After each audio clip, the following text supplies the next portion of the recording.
you as a consultant, as a BDS provider consultant, you have a certain degree of responsibility in securing your own business as well. Because growth or survival of a consulting company or a suitable BDS institution depends very much on the quality and also the motivation of each of you, of each of the consultants. No? Right.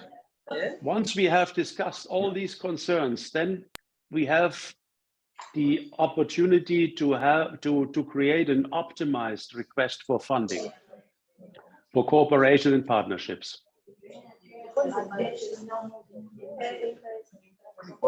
I have a lot of background noise, a lot of chit chat. I don't know, Ursula, if we can switch off the microphone so far. Thanks. Right. BDS providers in Mozambique. This is something I'd like to discuss with you, and I would love the comments in the plenary, in the room, and also online, so we can have all a good basis of discussion. Yeah, feedback could be by direct input, by comments, providing comments online, or providing it in the chat box. That's a bit up to you. And Ursula, I'm sure you will help to organize it a bit in a way. Plenary discussion. What is the BDS provider's future opportunities in Mozambique? This is my question. How do you see the future opportunities in your country as a BDS provider or consulting company? Is it going on like as it is now, always the same type of business? Do you see there is more business coming up? Do you see you have to probably specialize in a different area? Is it under pressure? Is there internal competition growing between companies, consulting companies, private companies, and institutional BDS providers? That's my question. Who wants to give very brief answers and feedback and input? Would be appreciated. Floor is open for a brief 1 to 2 minute discussion here. How do you see the future opportunities of BDS and consulting companies in Mozambique? How is it? Where is it going? Floor is yours.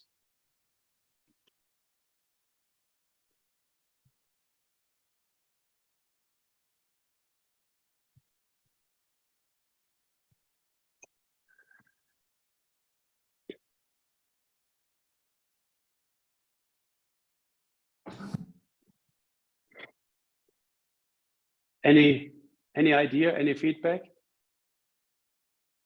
Yes.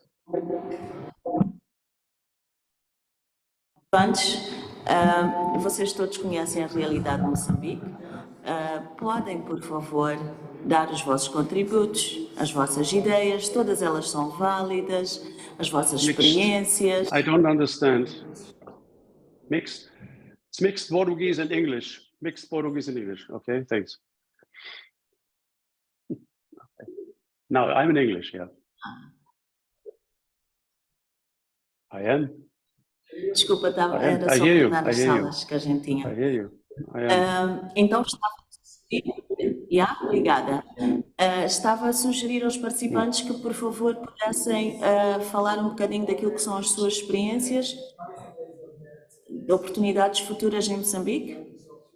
Todos têm algo a dizer, todos conhecem essa realidade. Vamos participar. Eu já vejo aqui um comentário, Wolfgang, que diz assim: eu acredito que tenham muitas oportunidades para BDS, para prestadores de BDS, prestadores de serviços em Moçambique. E que no futuro próximo, acredito que muitas delas estarão relacionadas com a temática de conteúdo local e focando no desenvolvimento de jovens, comunidades à volta dos megaprojetos de óleo e gás.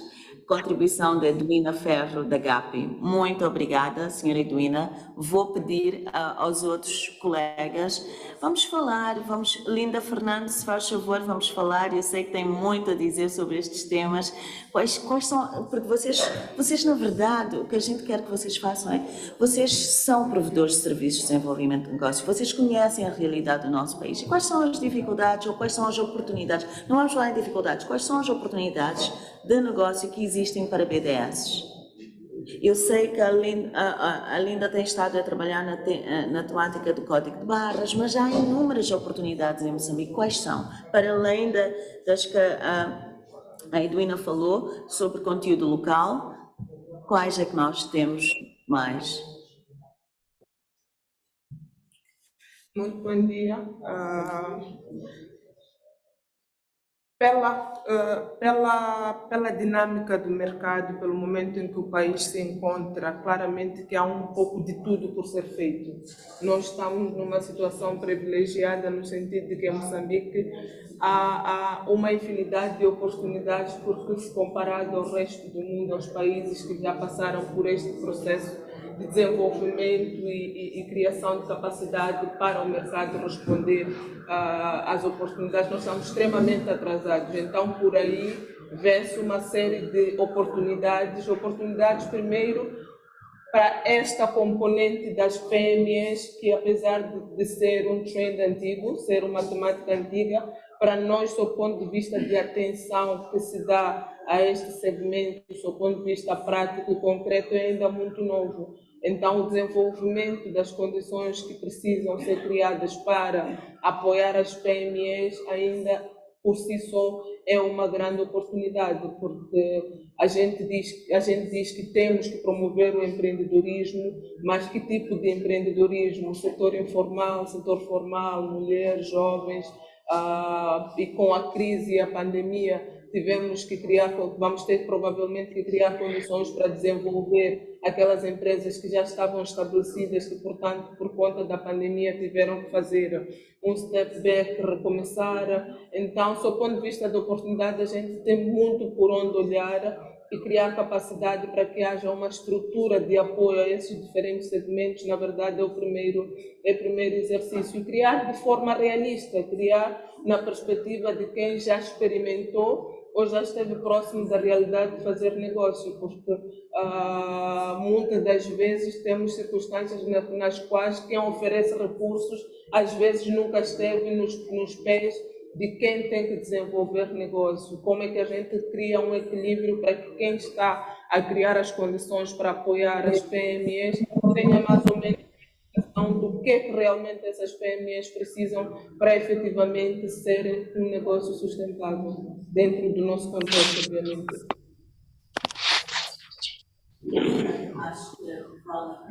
Obrigada, Lídia Fernando. Acho que de facto vale a pena estarmos a pensar nestas oportunidades todas, olhar para aquilo que o país tem a fazer e começar a reorientar aquilo que é reconstruindo melhor.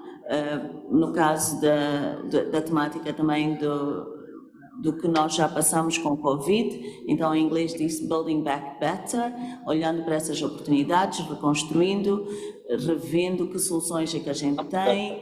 E vou pedir também ao Sabino, que está na área da indústria, para, por favor, trazer naquilo que é a temática da indústria as oportunidades que existem. Já ouvimos conteúdo local, já ouvimos de tentar revitalizar as PMEs, olhando para aquilo que elas precisariam e começar a repensar. E vamos também, por favor, naquilo que é a experiência que vocês estão a ter, quer seja em energias renováveis, sei que vocês estiveram nesta área, mas já há várias oportunidades. Quais são as oportunidades que existem, que vocês têm estado a deparar-se para poder apoiar as PMEs?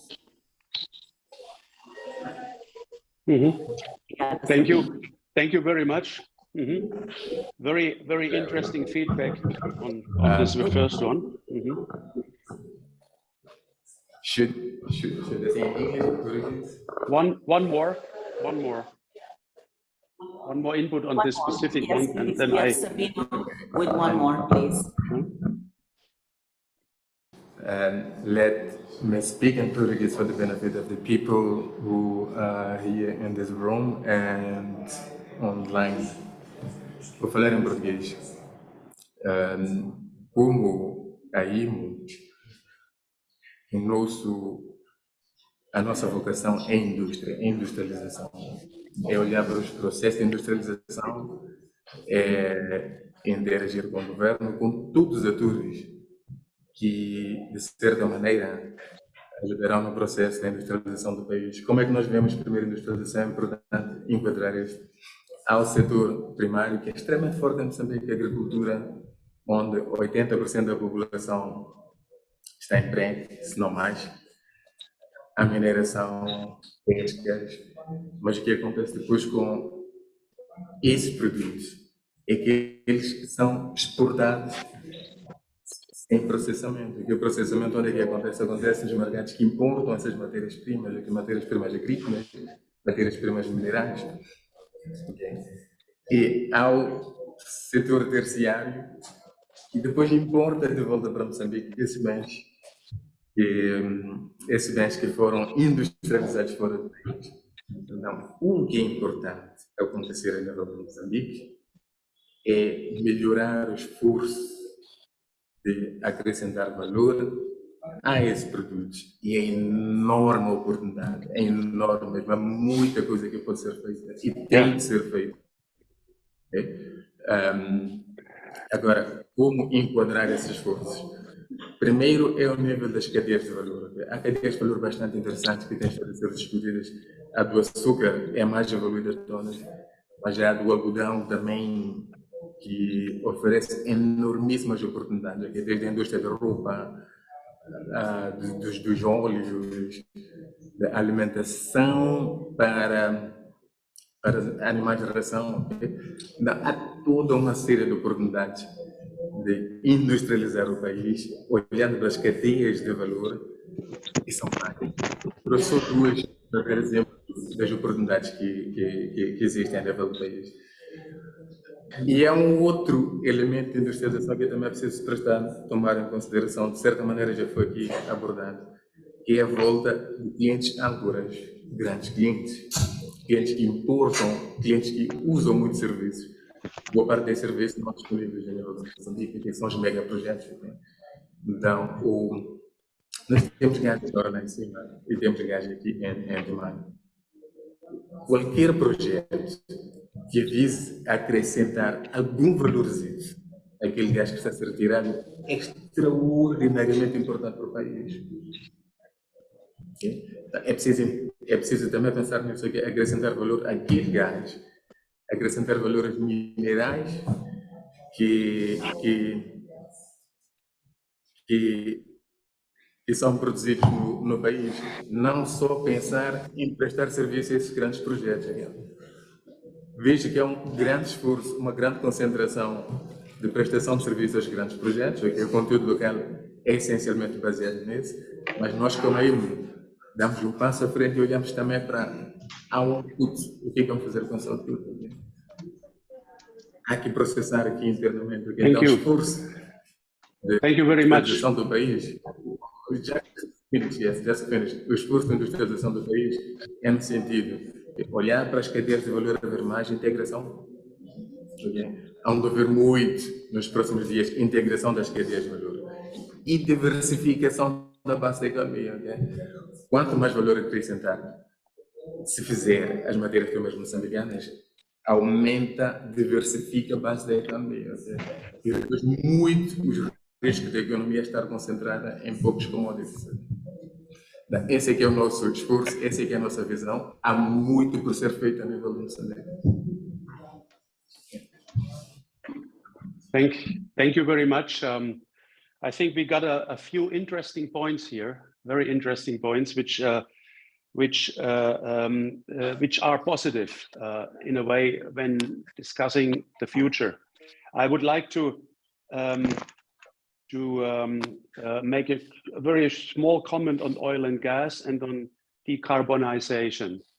I hear in many countries, I hear in oil and gas countries, I work a lot in oil and gas countries in the last couple of years. And the main thing they are asking is non-traditional industries in a way as well. So the immediate input financial gain comes from oil and gas, but on the long run, we are running.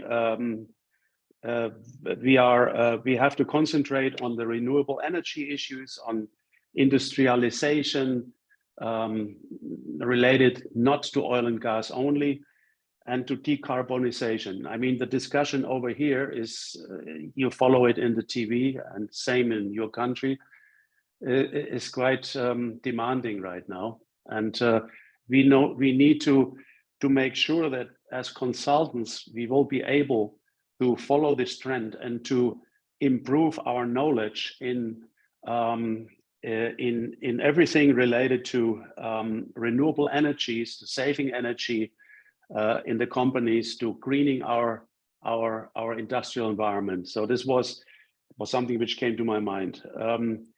Yeah, value addition, of course, is very important. And I think we are right now in our project with UNIDO, and many other projects are exactly working on this level. But what I read from your input, we need change, we need training, we need more and different experience, but there will be a lot of opportunities. Give me only 3 inputs, because otherwise we're run short. Give me 3 main BDS providers' current constraints. What are the current constraints? I ask three comments, please, and pretty straightforward if you can. BDS providers' current constraints.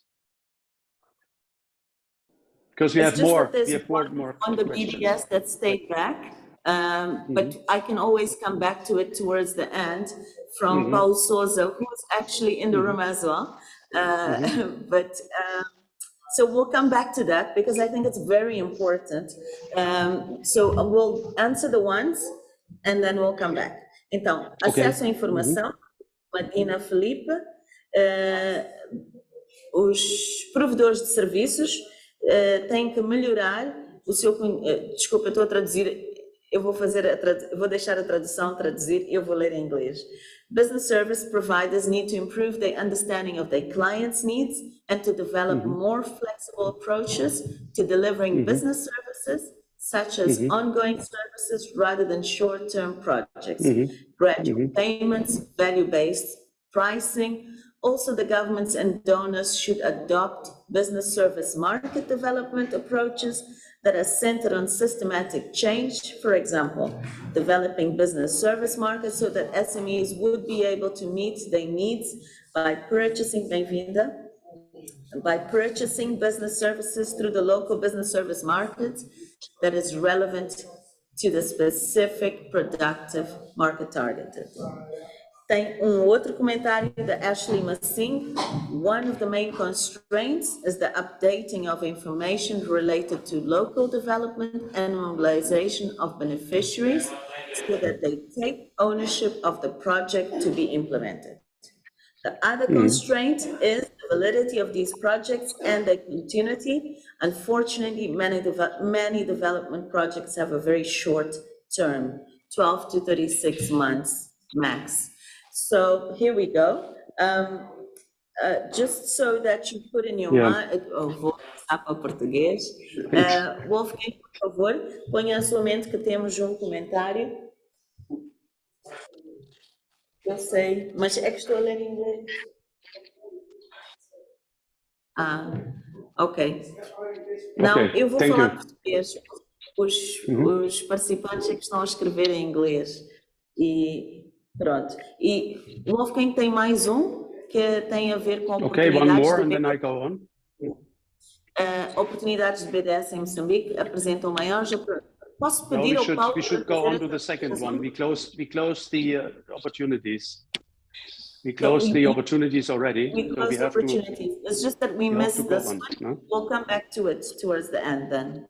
Mhm. Okay? Yeah, All right, that's so fine. that's it. Thank you. Mhm. Obrigada a Thank todos you. por uma participação bastante ativa. Fantástico. Ainda não estou Thank a you ver os very much. maninhos. Very good. Yeah, very. Thanks for all the inputs. I mean, this is a very vivid discussion. I will, as this discussion is very vivid, I hear the two languages again, which is complicated. I don't know. I speak English, but I hear the Portuguese now as well. Wolfgang, temos aqui uma, rebuttal de uma provocação All right. do participante Then. que quer colocar um tema para o Wolfgang. Pode ser? É só, eu vou passar a palavra, por favor. Morning, Afghan. Yes. I will speak in Portuguese. Eu gostava de passar a pressão também para o lado do setor privado. Como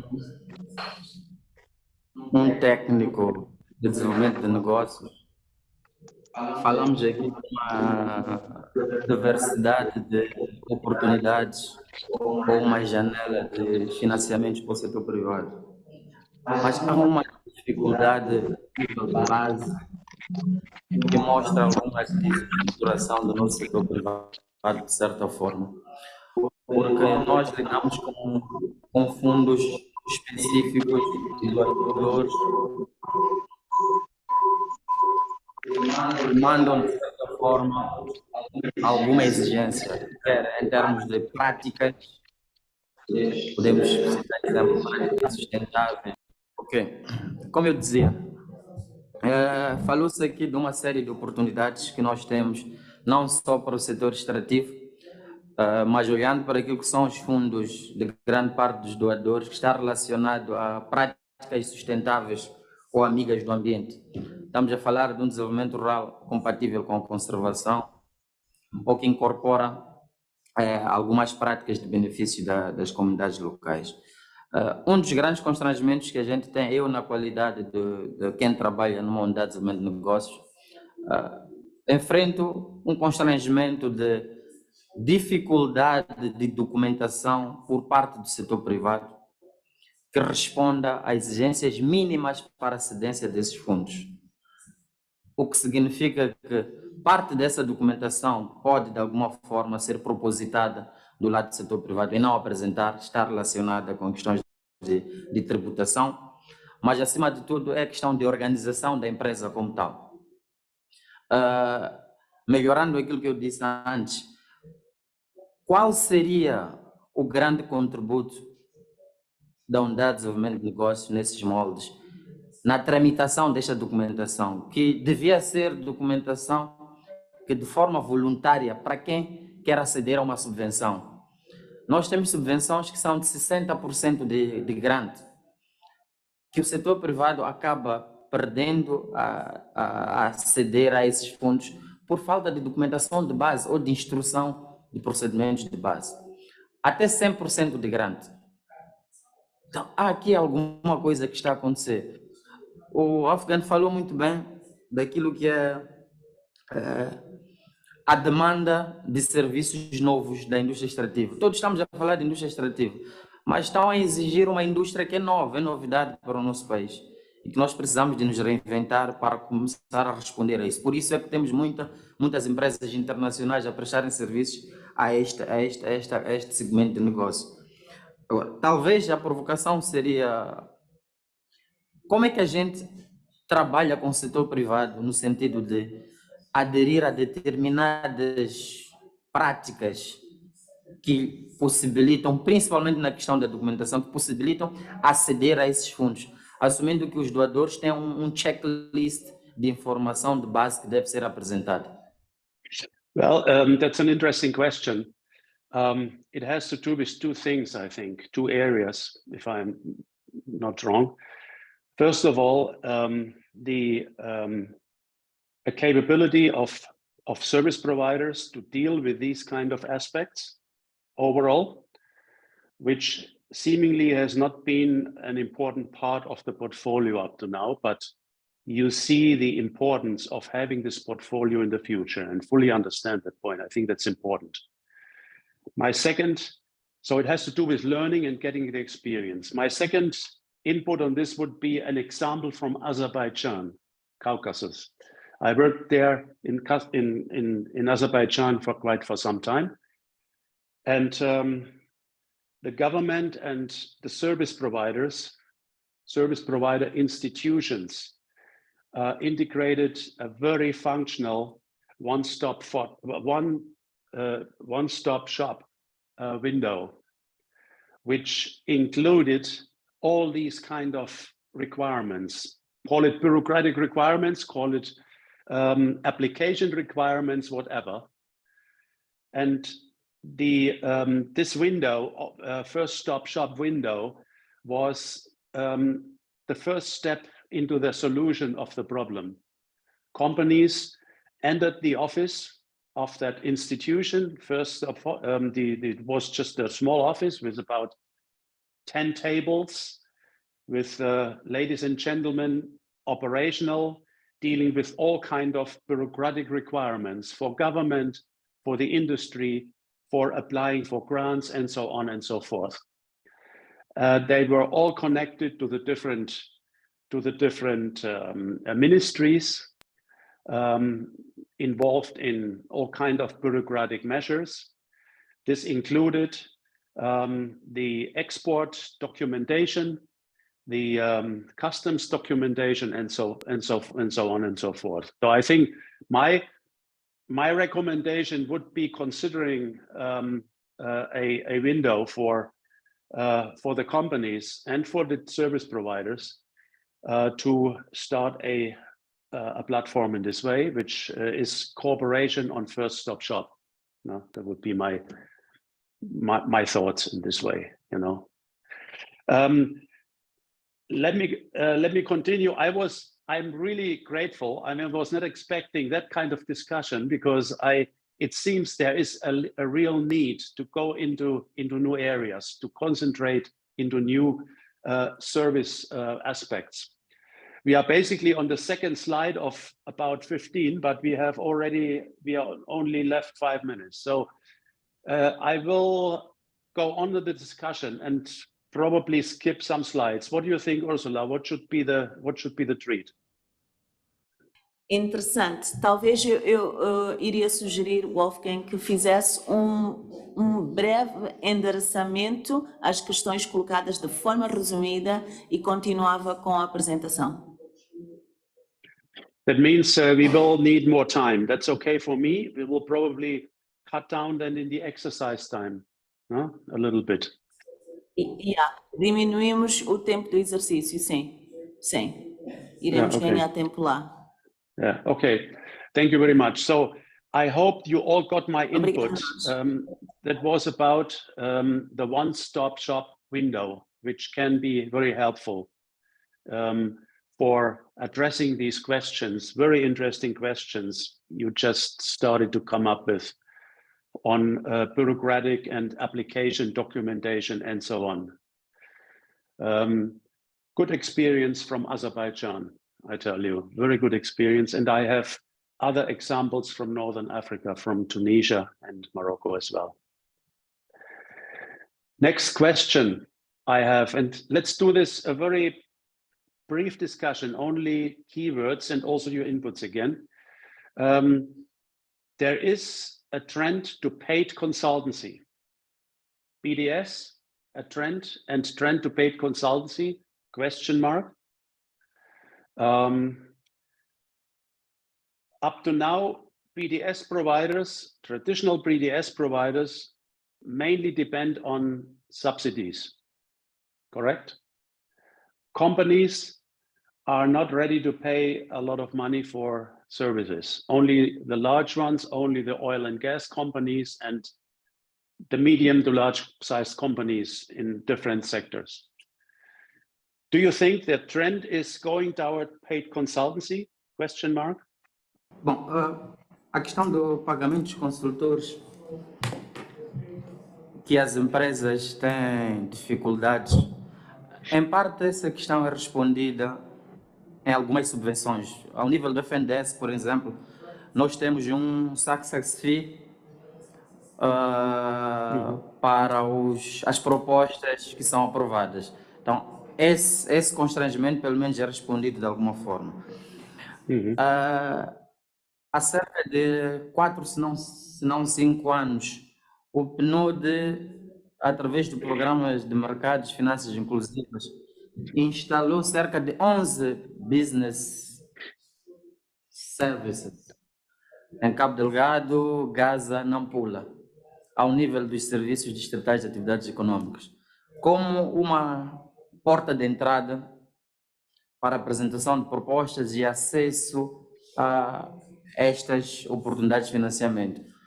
Mas esses centros hoje estão todos praticamente em desuso por falta, como é que eu posso dizer?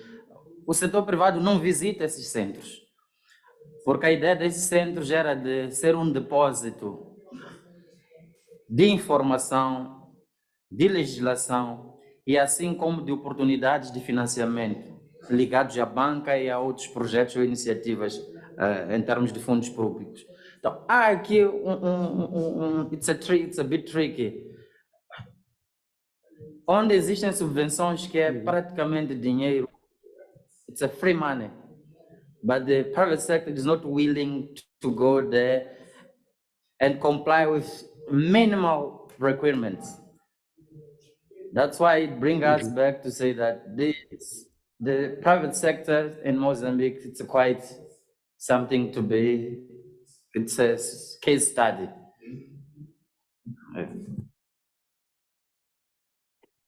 That's an interesting statement.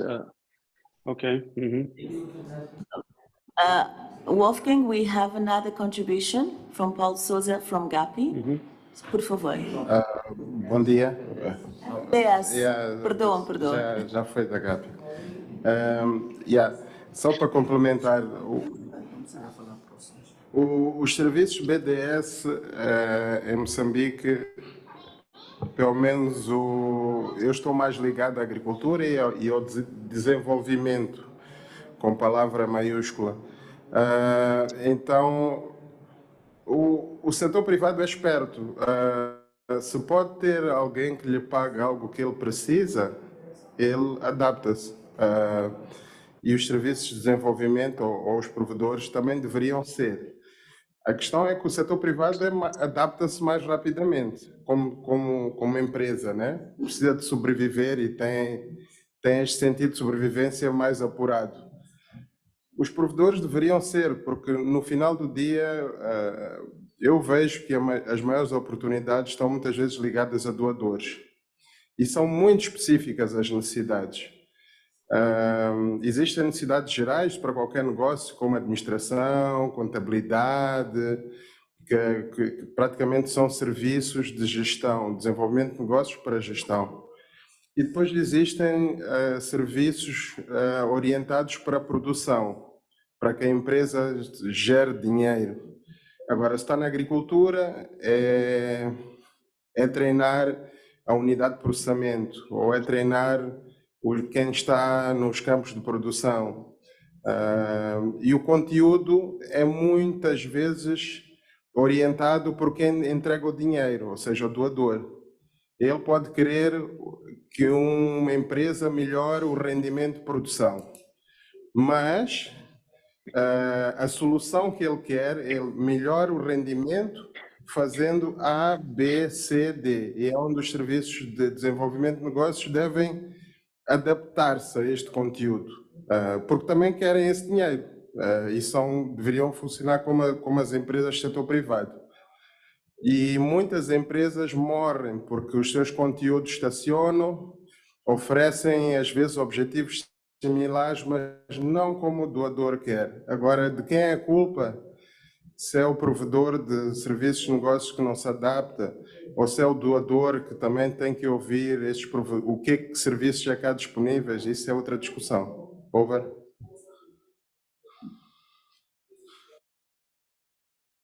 Wolfgang, talvez temos mais thank you. uma final comentário One final, para yeah. One que é final. online e fechamos e passamos para si.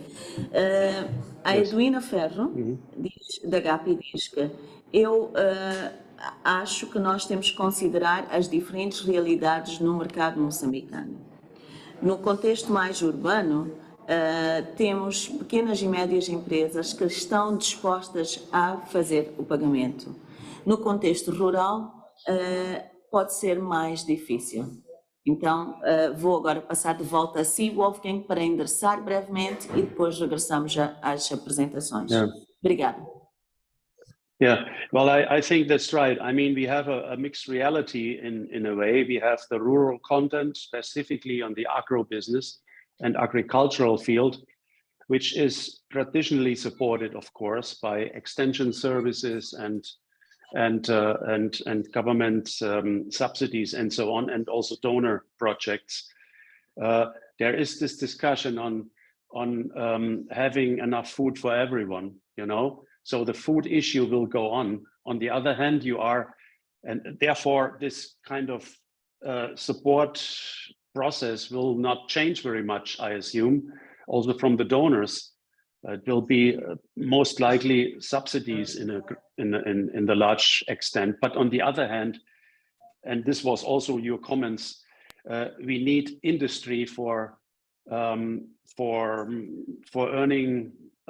foreign currency, to say, for becoming more and more integrated in the global supply chains, you know, upgrading, of course, agricultural products into processed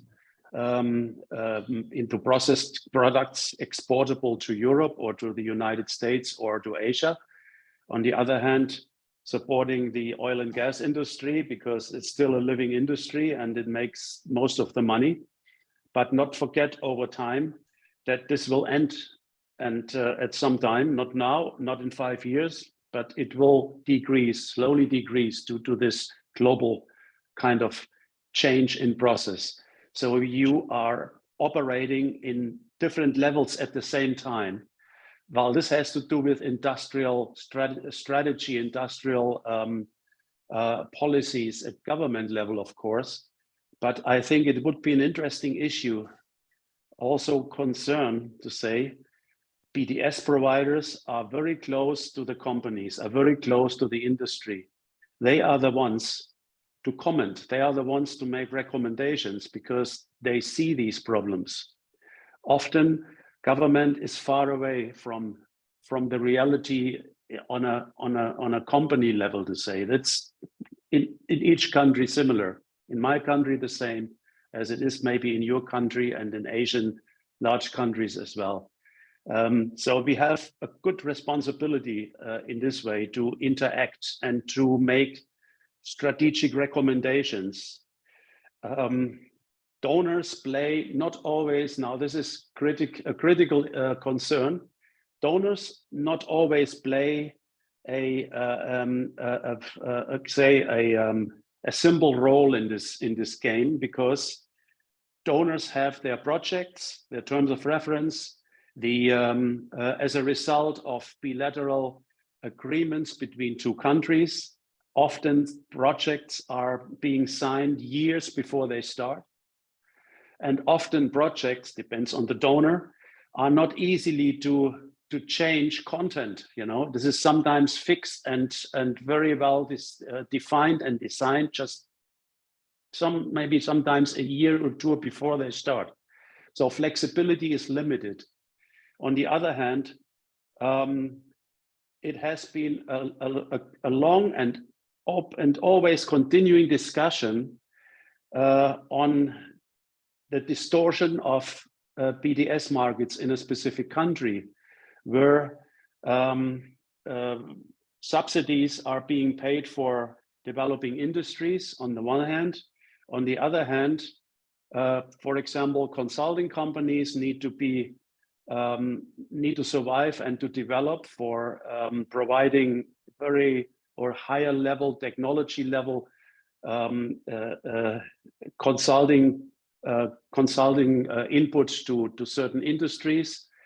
and companies are not willing to pay or do not need to pay for consultancy. So this is a mixed combination of often market distortion, of paid services and subsidized services, and this is complex.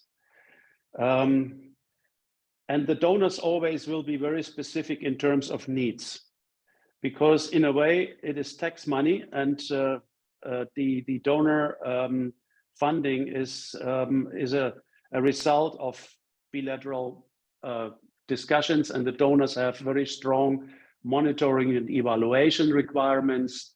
It's becoming more and more important for them. It is impact related, it is outcome related, and not as much input related anymore. So these are all concerns which are mixing up the overall picture in a way, no? And we have to try to sort this out a little bit.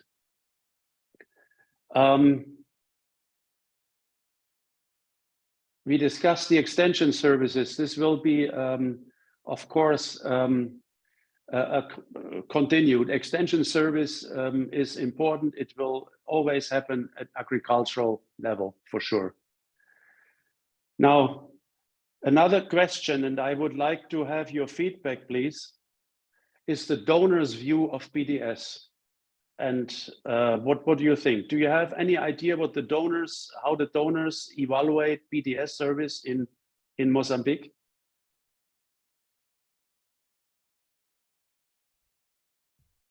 Bom, eu não sei se o fundo da questão é virado para os donors, mas eu vou dar o feedback dos donors naquilo que é o nosso trabalho.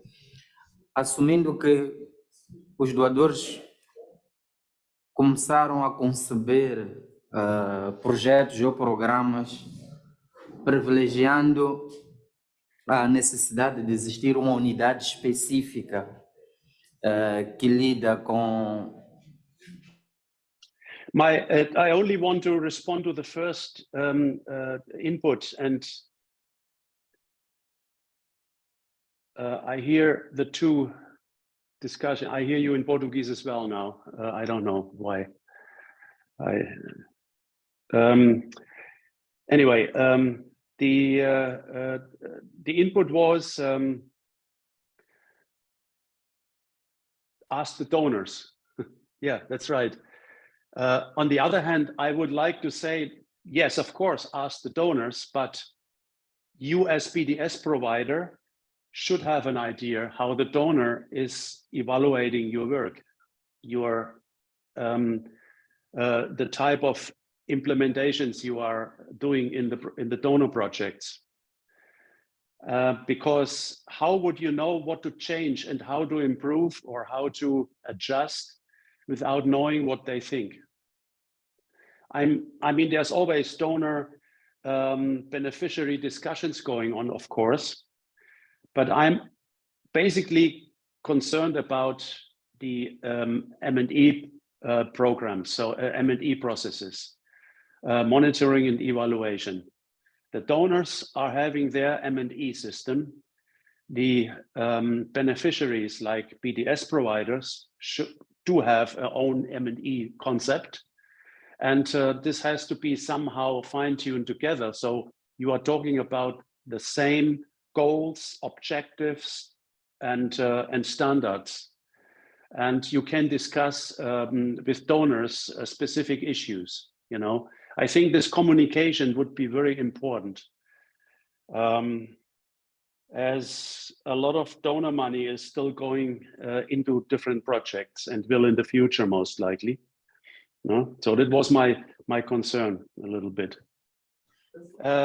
Just a small reminder, if we consider 5 minutes break, then we have 5 minutes break, and I appreciate if we reduce from 15 to 5 minutes.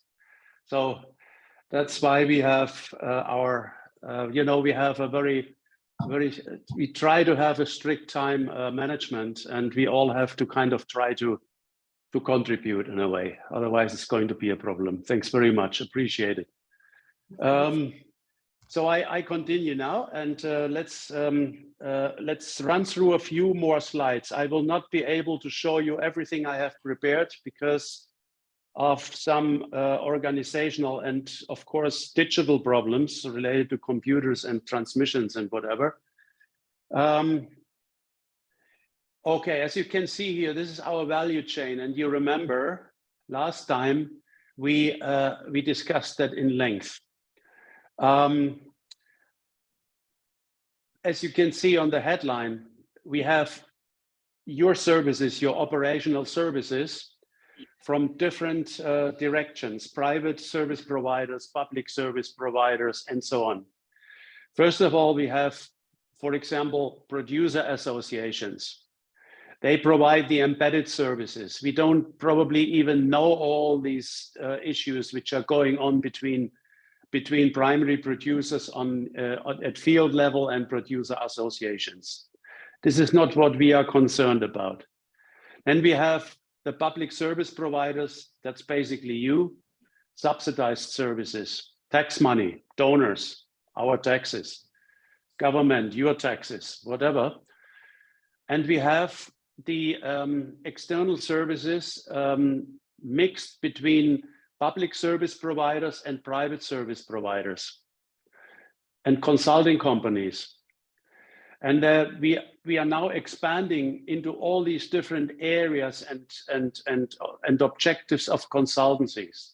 There is a mixture of tax money, call it subsidized, and contracted services, call it service market, which is paid services, basically paid consultancy.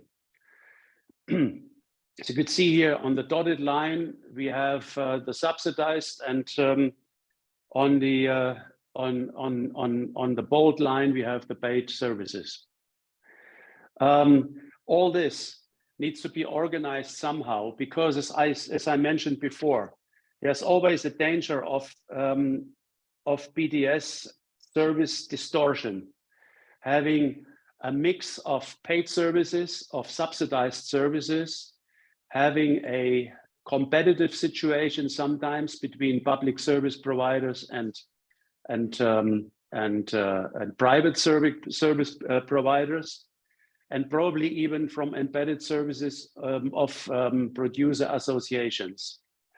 So it will be important to consider this kind of increasing competitiveness also among service providers, among consultant companies. I don't know how you solve these issues, because in many ways I can see that a lot of BDS providers are doing basically similar things, the same things. They are acting in the same markets, and somehow competitiveness will be an issue in the future, I assume. I can see the challenges as well, based on what you already mentioned, in the future for BDS providers, which we have to consider. Funding and self-reliance, this kind of conflict, funding by donors, funding by government, but on the other hand, consulting companies needing to be self-reliant, needing to earn money, or BDS providers, public BDS providers, needing to put efforts and funds and money and investments into training, into new concepts, into improving services, into coming in with new services, and so on and so forth. Demand orientation, I mean, I think we are very clear, and this has come up in your responses before, that we are acting as BDS providers depending on the demand. On the other hand, we as BDS providers or US BDS providers can also create demand. You can have an impact on new demand, because many companies do not exactly know in all aspects what they probably need. That often, I've seen this very often for smaller companies. they are not always fully aware of what they really need to become globalized, to become export ready, to become international. So you as a consultant or as a BDS provider need to be able to open the book for them. And then we discussed a little bit the effective needed adjustments to changing the BDS markets for future requirements. I believe that BDS institutions need to put efforts and need to put a strong concern in coordinating, discussing future requirements, open new developments, discussing human resource requirements in the future industrial world, in Africa and of course in Mozambique. Things are changing rapidly, and we cannot step back or stay calm. We have to adjust. So, and this is related also to the required and quick internationalization of companies and clients in Mozambique. Just recall the UNIDO project, which is linked to internationalization and export readiness and export development. No? At the end, I think that's what it's all about. You have to discuss not only how to upgrade a company, how to implement a SWOT analysis, and how to write a document, but also go very much into the strategic considerations, into the funding discussions, into the exit strategy issues, into the future training concerns. A quick word, we needed a lot of time to finalize our training needs assessment with BDS providers for the project. It was a lengthy process. We got results at the end, but I would have liked to see it more strategic in a way, you know. Do these things more often. Implement training needs assessments. Donors need these inputs. Donors need these informations, you know. And as more time goes by for kind of getting results from you in an organized way, as more time, the project is losing time for you, because the project will end in 1.5 years, and others end maybe in 3 years, or others in half year or something. So these things need to be done quick and organized and in a good fashion, you know, that would help.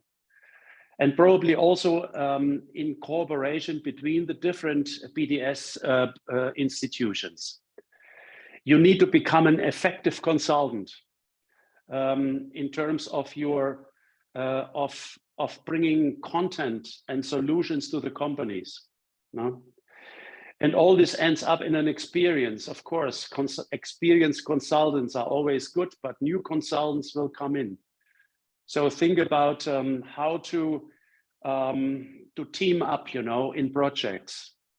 We are doing this in our project as well with the UNIDO project, bringing in service providers to accompany our upgrading to SMEs, for example. So I think this all needs to be very well considered in future. And I think a lot has been done already in your institutions, but there's always room to improve and to optimize. BDS market trends, a few quick words.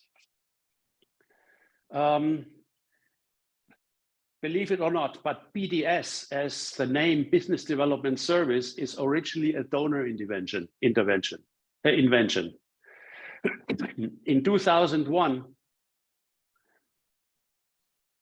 let's see if I can open this. Yep, in 2001, the Committee of Donor Agencies for Small Enterprises developed an interesting document which you can access if you like to read it later on. We are not going into detail.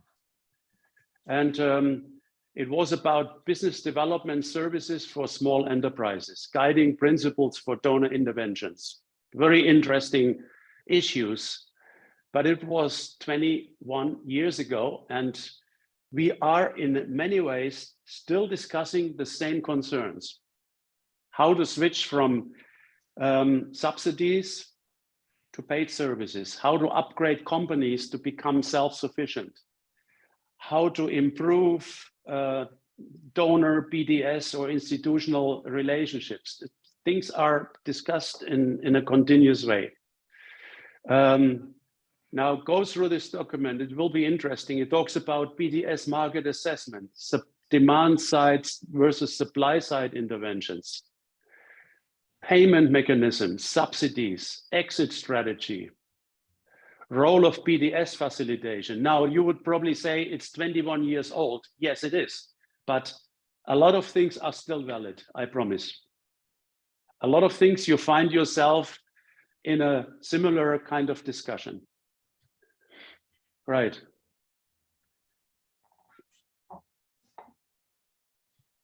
Okay, then when I read feedback from donors, or when I listen to institutions in the different countries, I hear these phrases. Few information on current trends are available. We need more information. So I hear this always in wherever country I am.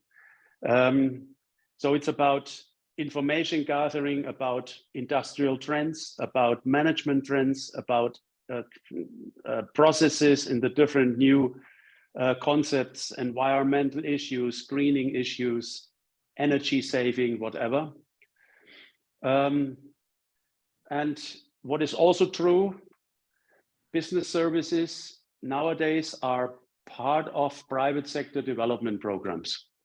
So there is very few information in the internet when I go looking into what are donor interventions for BDS services. It is incorporated in large or smaller private sector development programs.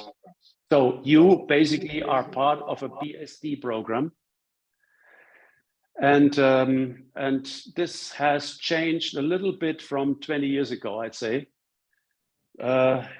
Services are now a integrated part, and a very important integrated part of the BDS programs. Almost each of the large BDS programs has a service level consulting, you call it local content as well, issue involved. And the local content concern is, of course, very important and will help for you to become more independent and more effective and efficient. But you have to work towards the type of excellence you need to provide to the companies. Now, the questions also come up more and more. What is the sustainability, effectiveness, and the consulting training of BDS provision? Sustainability in terms of self-sufficiency. Can you at one stage be, are you ready to pay your own trainings? Can you bring consultants into a higher level, for example? How do you measure your effectiveness of your inputs in the industry across the value chain?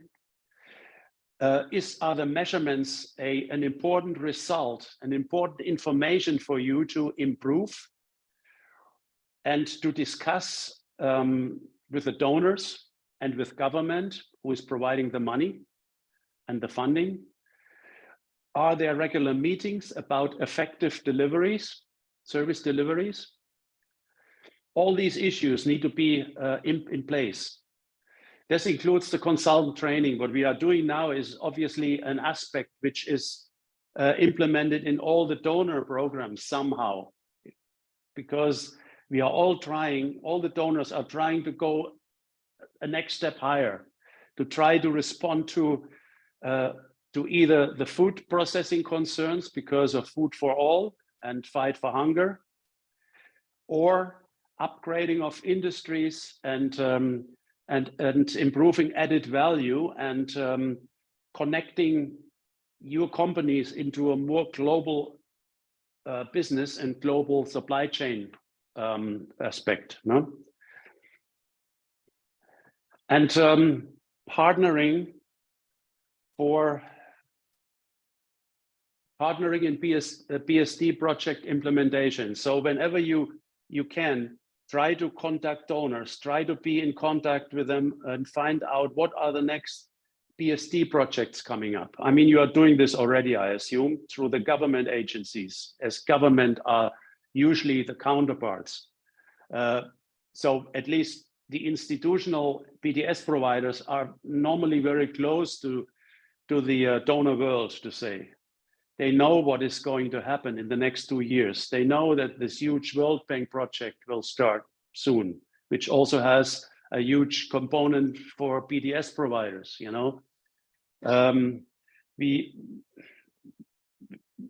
sure you know very well what's going on, but have someone strategically thinking about these things. How do we plan to access the donors? What do we need to change in our company presentations, in our BDS institutional presentations? Do we have to become more specific? Do we have to become more professional? You know, do we have to become more result oriented? These are all questions you have to ask yourself continuously. No?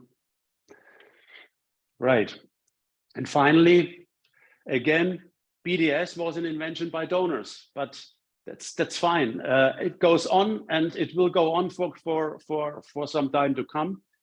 Donor projects will always be you are the clients, basically. They will pay for services, but you have to continue the path of becoming more and more independent and becoming more and more sufficient, self-sufficient, and convince companies to pay for services, with the exception of very small rural companies, of course. Right. I know this is a bit provocative, but sometimes I like to be provocative, because without provocations, often changes are not happening. And sometimes provocations are maybe even sometimes a little bit, maybe not always exact the reality of in your country, but still provocations are a first step into thinking different, into change management, into reconsidering. No, otherwise it always stays the same.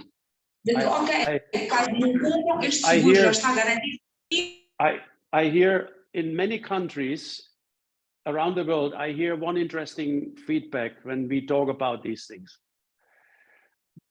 I always hear, that's the way we always do these things. We always have done these things, and it's going to be all right.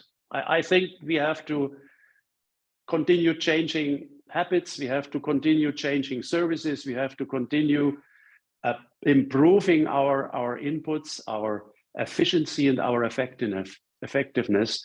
And we have to continue communicating with donors in the best possible way, and so on. All these are important concerns. Right. I will switch a few things. You will get the text, you know, and we send you the presentations, but we have lost too much time with the technical problems we had. So I will continue switching a little bit here in order to make sure we have still a little bit time for our exercise after all. What you see here is the traditional approach of BDS. Traditional approach means it was like this in the past. It started 20 years ago, and it's in a way still continuing in a way. Long time ago, the DCED, that's the organization I showed you, kind of promoted a new way of approaching the BDS market. Now here, as you can see here, there's a donor funding. This was in the past. It still goes on. in a way. Not much happened. There's a donor program, the government agency as a counterpart, and individual service providers are going to be supported. No, that's the way, isn't it? In a way, it's still going on. Private sector providers, kind of providing services, individual services into the different companies. Now, the new approach, in a way, which was developed quite some time ago and discussed and in many ways brought forward as well. Donor and government will fund a facilitator, a BDS facilitator, which organizes the different providers like you know. In a way, it happens already in many countries, it's functioning, in others it's not as well functioning. In many countries, it's still a mixture of direct consultancy from individual BDS providers or through facilitators. So here is a cut between public funding and development agenda. That's the donor and the government concern. And on the other hand, the private sector concern, private payment and commercial orientation. So here are all the companies, the small and medium companies. And in many ways, the different BDS providers provide paid consultancy at one stage to the BDS providers. The organization, basically the looking for new businesses and so on and so forth, is also supported by the facilitating agency. The facilitating agency is responsible for the demand and supply kind of coordination. And the BDS provider is specializing to services. Now, this is just a little bit history. I'm sure you are in a mixed kind of composition in these different aspects, how you approach the BDS markets. So again, in a different way, organizational development, the traditional approach, is often focused to one specific organization.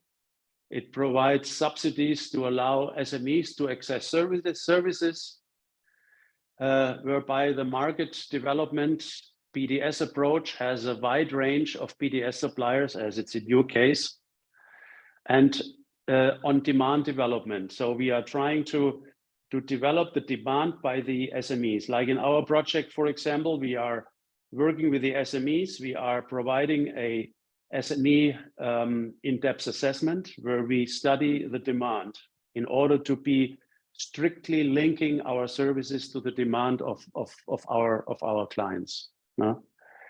So demand focus is key. Still, there is a provision of subsidy for pre and post delivery activities. That could be training, that could be bringing BDS providers into the implementation phase and so on. And here we have the different aspects.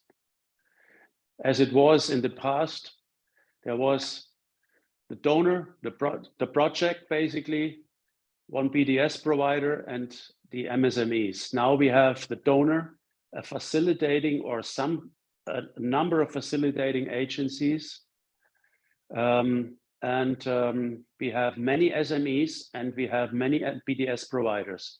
We call it the BDS market development. So I think that's the key, as long as you as a BDS provider, and you do this already based on the discussions, we can see that very clearly. You are very much focusing to the demand and the supply.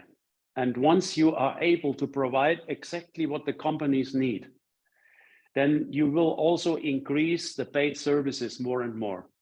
Many companies won't pay because they probably don't see exactly the benefit for them.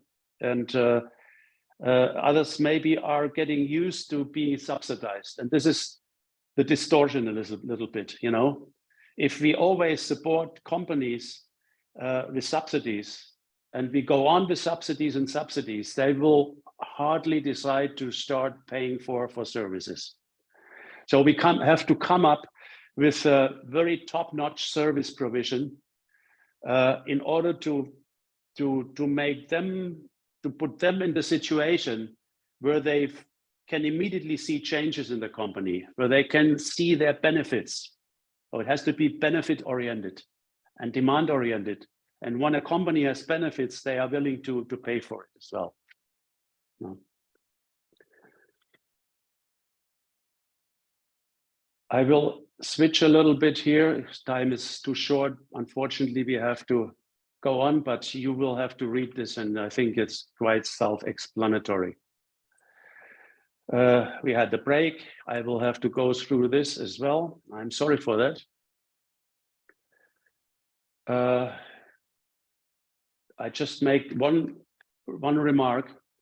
Catalyst, I'm sure you have never heard about it. It's not existing anymore. Yeah, it is maybe in a smaller range. They started more than 20 years ago, the largest BDS project ever, or program in Bangladesh. It was a multi-donor project, a multi-million project for the Bengali industry.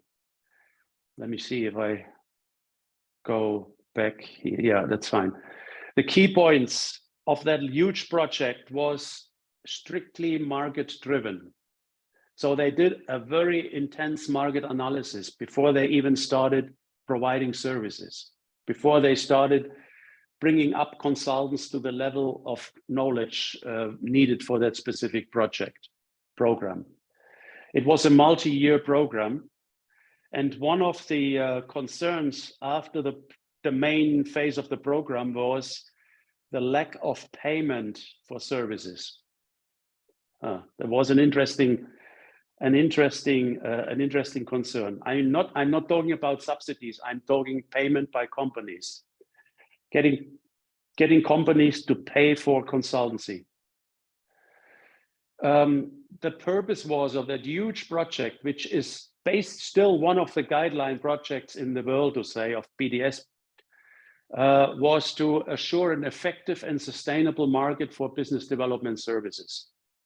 So they created a market-driven project for business services.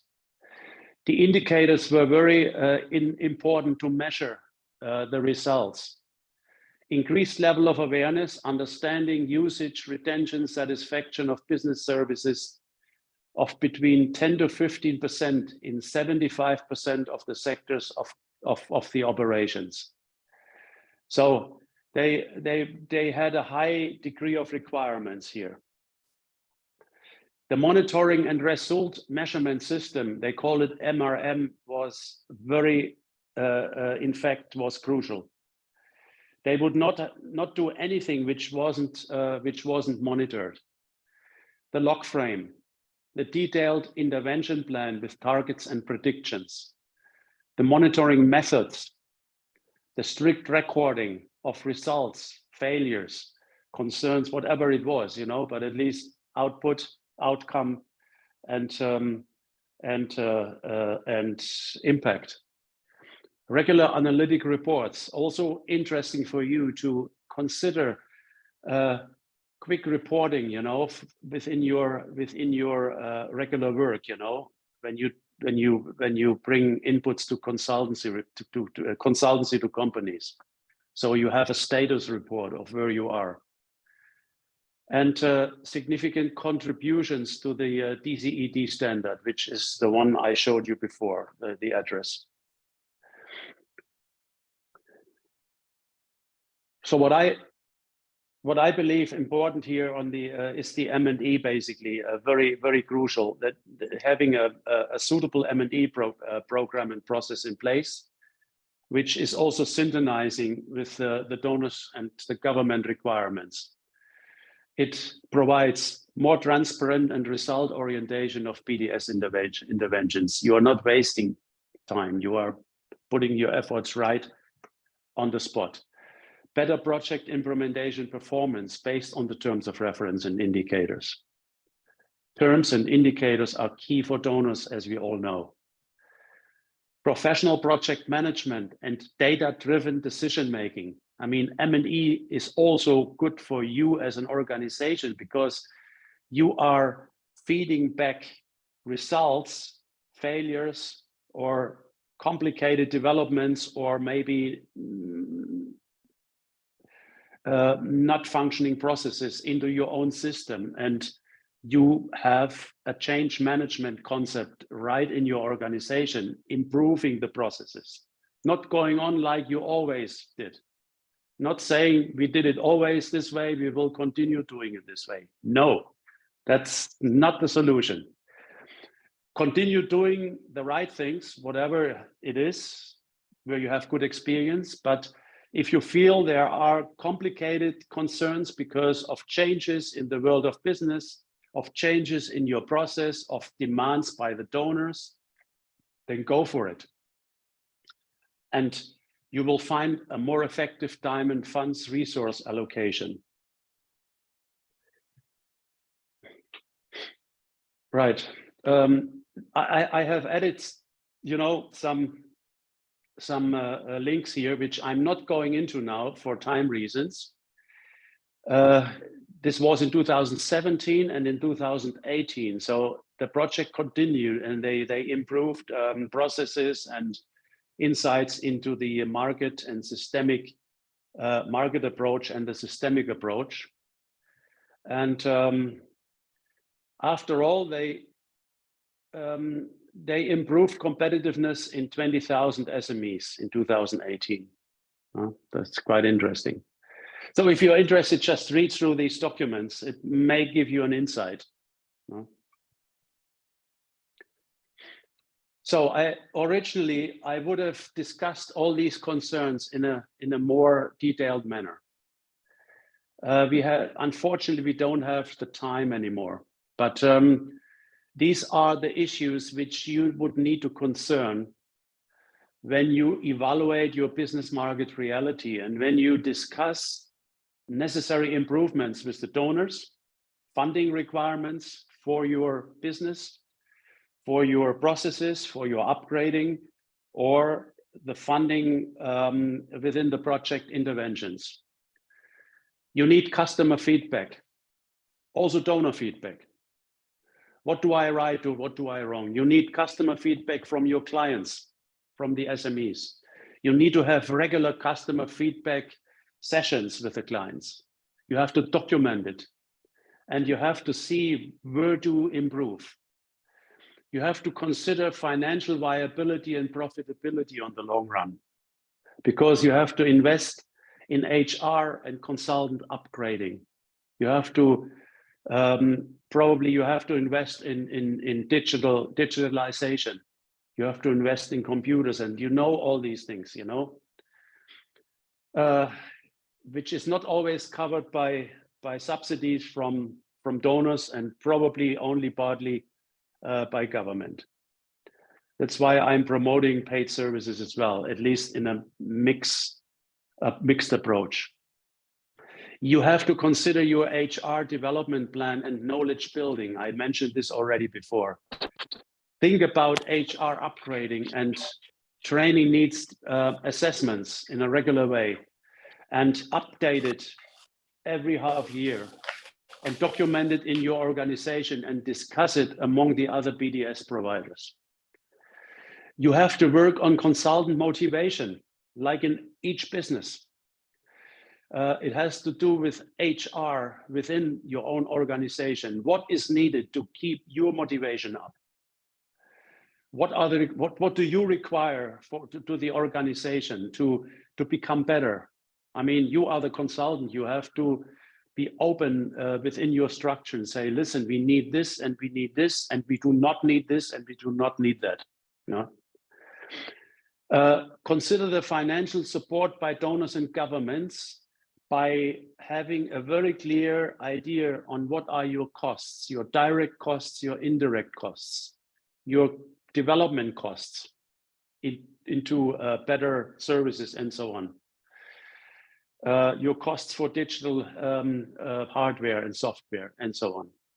External, of course, this was internal. External, I believe it's important to consider the effectiveness of general consulting services, which is general business consulting, basically, general business consulting.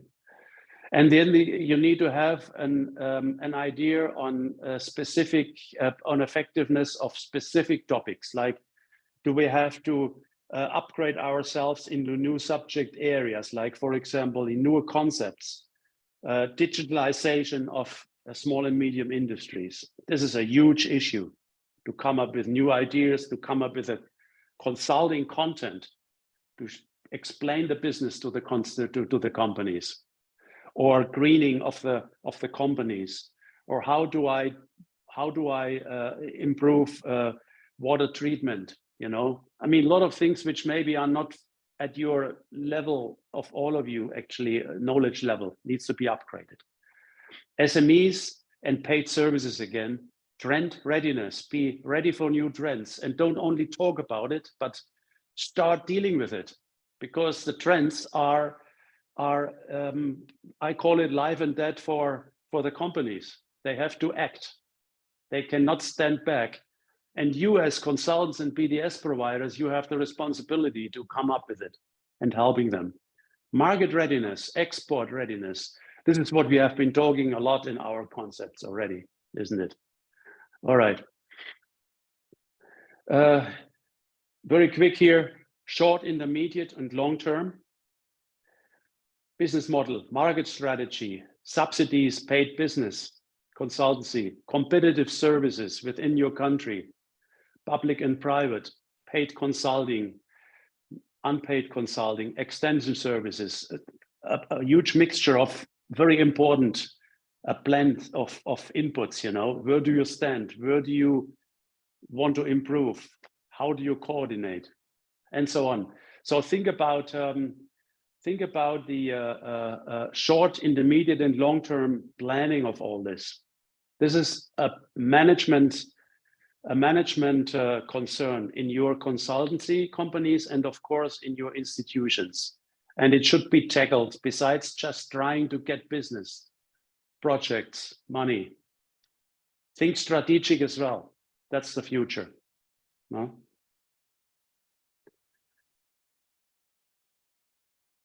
Okay, now I need to quickly go into the how to prepare a winning pitch deck. Because what we did now was basically setting the frame. You have a situation in which you are right now, and you have to see the future in which you have to move. This will cost money, motivation by consultants, funding, spending time in upgrading of own organizational concerns, processes. It will require upgrading of knowledge of you as a consultant. It will require improved communications to clients and to donors. All these things we have been discussing now. Now I show you quickly how to prepare a winning pitch deck. Well, you all have already somehow a company presentation, which is based on some PowerPoint slides.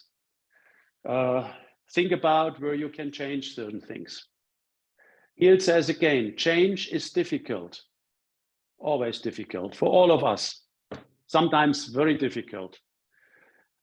Change has to happen quicker than we would like to have to see it. It sometimes overwhelms us in many aspects of life, also in our professional life. But not changing is fatal for us personally, for you personally, for your families, for the country, and of course for your business, for the consulting. Change is difficult, but not changing is fatal. So I'd like to make this as a clear message here. First of all, in your pitch, have a big vision for the future business of you as a BDS provider or consulting firm. That's why we discussed all these concerns in the beginning in the last hour. What are the problems? Where do you see your consulting company in the next 20 years? All these questions need to be discussed, concerned all the time, more and more. And then you develop your vision as a consulting company or a business provider, and maybe as a consultant for the future business. What can you do now? This is your status. This is what you are doing now. What can you change to improve? What needs to be changed to improve? Question mark. What would be the result after change and the positive outcome? Always think about changes in connection to results and outcome. Don't change like, well, let's change. No, change something which you feel it will have a positive outcome and the result, because it's based on an analysis. And how long would it take to implement that specific project or the organizational change? So go along the path, but have a big vision. No? And the vision is to start thinking from now to the future and consider all these concerns we have been discussing very briefly in the last hour. No? Before communicating or pitching to a major donor, you have to understand the donor process or the government process on grant application. I think this is obvious. You have to understand the required standards for filling out forms, applications, and the required standards of your BDS performance. So what does the grant provider require? What kind of level do they need to even consider you? And you will have to do some research on that. Otherwise, you're probably going into the wrong direction and you're messing up, you know? Second point, maintain a contact and be aware of the upcoming opportunities as early as possible so you can prepare. Don't cut in when the donor is already at the stage of implementing the project, calling up, you are a BDS provider, send us, or they have the database, send us your proposal, or send us your training needs assessment.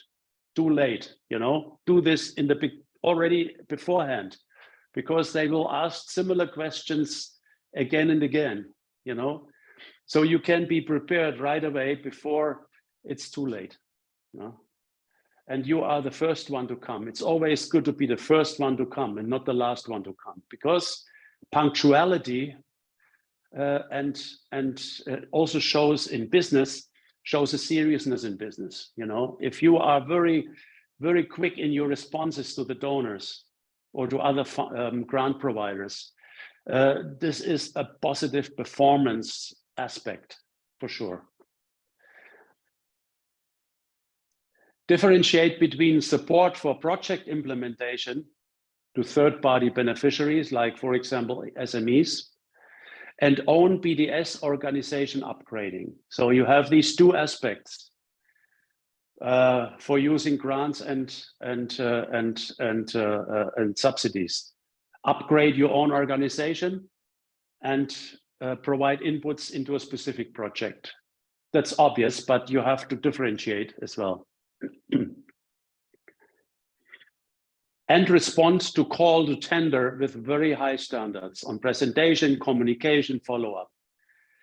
The standard, you always have to be up to the top, you know, and find out what are the communication requirements, what are the presentation requirements.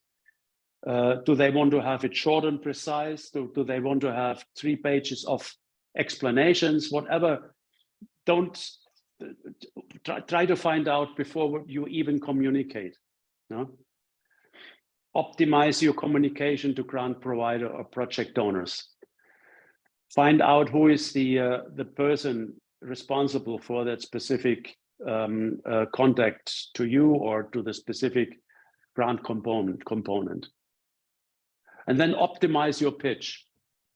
Specific, measurable, achievable, realistic, and time-bound. Always be smart, right? Smart.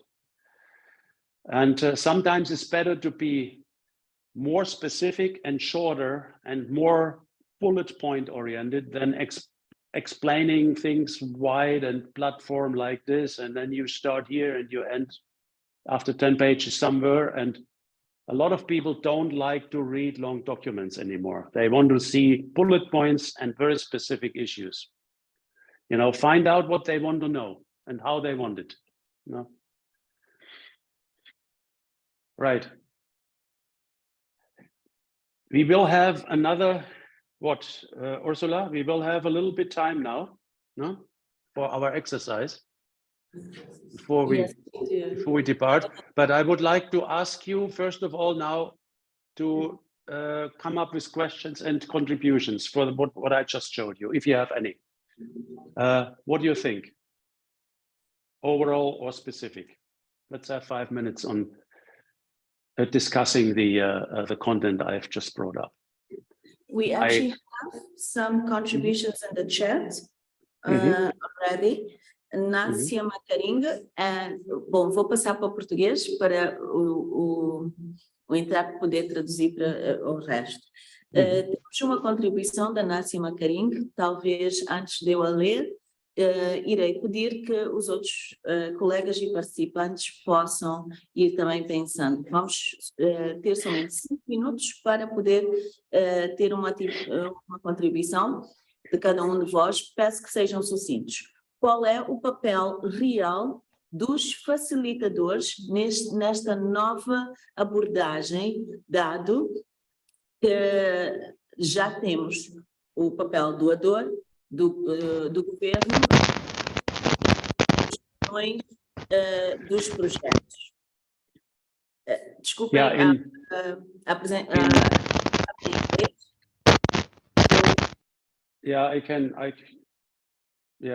I can see it. Yes, there is a lot of different. Okay. No, please go. Por favor, continua. Should I first respond, or do you want to continue bringing in the questions? Wolfgang, porque ainda não vejo outras, vou só pedindo aos outros participantes que, por gentileza, comecem a contribuir. Temos só 5 minutos. Wolfgang, you know, I give you an example of a BDS project in Egypt I was managing quite some time ago. It was a BDS specifically for the industry, larger industry, steel industry, and all this, and the counterpart, the direct counterpart of that project was the Ministry of Industry, of course, because it was with a larger company, so they were directly connected. But the Ministry of Industry didn't have the mandate to organize consultancy to the companies, business development to the companies. So in this case, they promoted a government-linked agency which dealt with linking companies to business, to consultancy, to export, and so on and so forth, to organize individual business providers, service providers, individual consultants, or also consulting companies.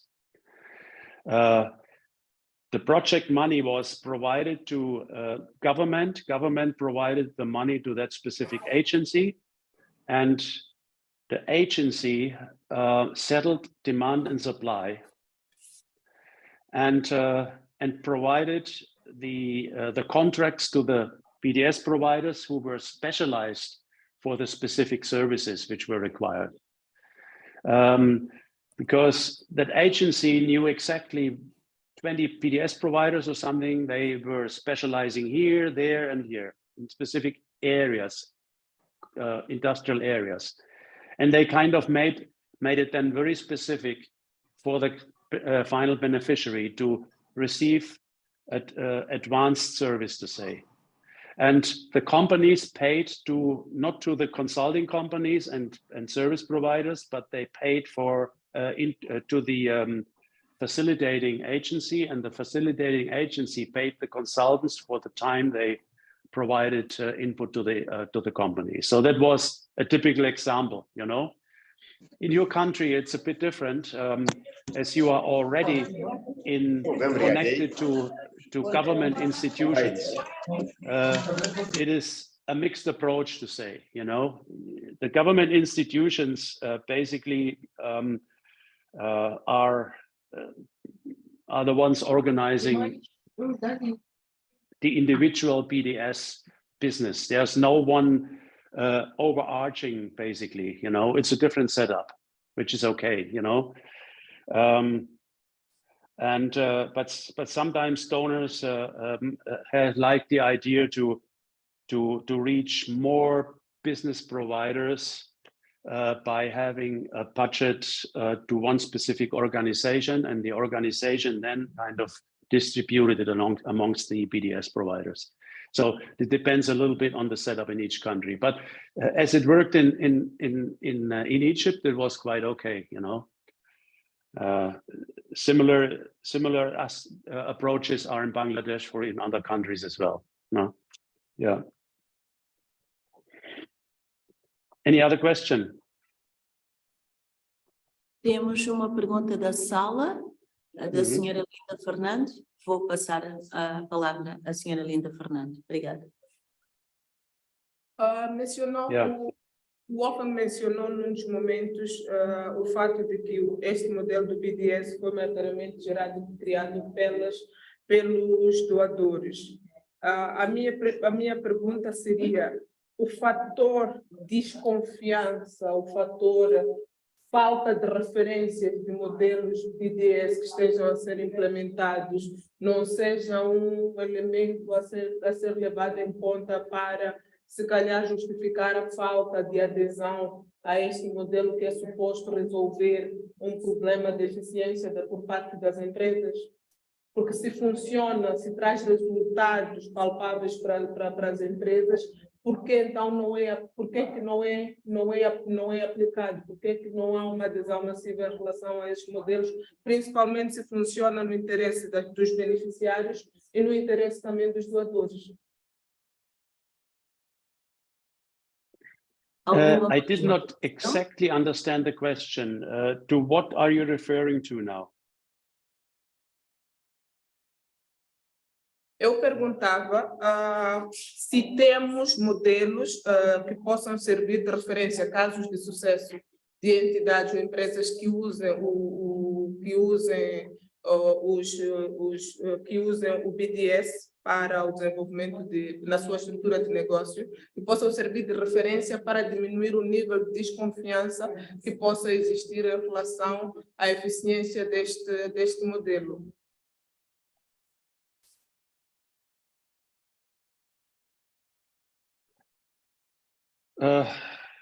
But, you know, that's complicated to me to respond, because countries have a history of their own organizational setups, as you have it in in Mozambique, and others have it in Ghana, and others have it in whatever country. It doesn't matter. So each setup traditionally is a bit different, and often it has also to do with not giving away specific responsibilities also from government agencies, because that's the way it's been successfully implemented. Kind of hard to say for me what a country setup in terms of BDS organization can do to improve. And I'm not the one to give you an advice here, because there are elements which I don't even know, which I'm not aware of, and it's not my level of discussion basically at this point. But it would be useful to consider. That's the important part. It would be useful to consider and to review international experiences with BDS setups. also for your own considerations in the country, and finding out, does it make sense to change certain aspects and processes, or is it too complicated? Does it have an advantage in your specific situation or not? What I'm really trying to manage here is to have you looking into these experiences and not taking everything for granted. Just trying to find out how others doing it. Even ask donors if you like. They have an experience here. If there are donor discussions among government and even you as a business provider, ask them, how do you see the setup? Would there be anything we could consider? I mean, maybe they also have something to say. But at the end, it's not a must-have thing. It is only a recommendation by the donor committee, and frankly, it didn't work out in many countries as they would have liked it, you know. And it's a long process of changing. My only concern here is be ready to change wherever it's needed to change, to become more efficient, more effective, and more based to the demand of the companies. No, right. Anything else? Otherwise, I can continue. Se calhar mais uma pergunta só para clarificar melhor. Okay. Já passam 21 anos desde a altura em que o modelo foi criado, e tendo em conta esta iniciativa que está aqui a ser promovida no sentido de familiarizar-nos com este modelo, eu gostaria, se calhar, de direcionar esta pergunta aos promotores desta sessão sobre como é que vê este modelo a funcionar no contexto moçambicano, tendo em conta todos esses antecedentes que nós temos. Que expectativa é que, eventualmente, como é que vê estas pessoas aqui presentes a participar nesta sessão, a fazerem e darem um uso a este modelo, tendo em conta a nossa circunstância local, porque tem que fazer sentido este tempo que a gente está aqui a despender para aprender um modelo que é suposto funcionar para o nosso mercado. Então, eu imagino que deve-se ter mais ou menos uma visão para darmos para direcionarmos sobre como é que nós temos que olhar para este modelo como um modelo válido para o nosso mercado. Wolfgang, posso talvez só fazer um breve comentário. É importante dizer que a equipa do PROMOVE Comércio ela é composta inclusive pelo Wolfgang, que ele é um dos consultores séniores, mas a questão que traz é bastante importante. O importante é entender o contexto. Nós o que trazemos são ferramentas para poder apoiar os serviços de desenvolvimento de negócios para que eles possam olhar para a sua posição no mercado, ver se eles têm parâmetros que sejam sustentáveis, se eles precisam trazer mais dinâmica, se a forma como operam é uma forma que poderá suster o teste de tempo. Então, nós trazemos estas propostas e, de certa forma, também está previsto trabalhar com alguns dos BDS. Nós temos uma obrigação de trabalhar com 15 até o fim do projeto, mas iremos trabalhar com 5 delas, onde nós iremos olhar para a sua estrutura em termos daquilo que é a temática da sustentabilidade, a sua estrutura interna e ver se responde àquilo que é com base no levantamento que nós faremos daquilo que são as necessidades de operação de cada uma das instituições.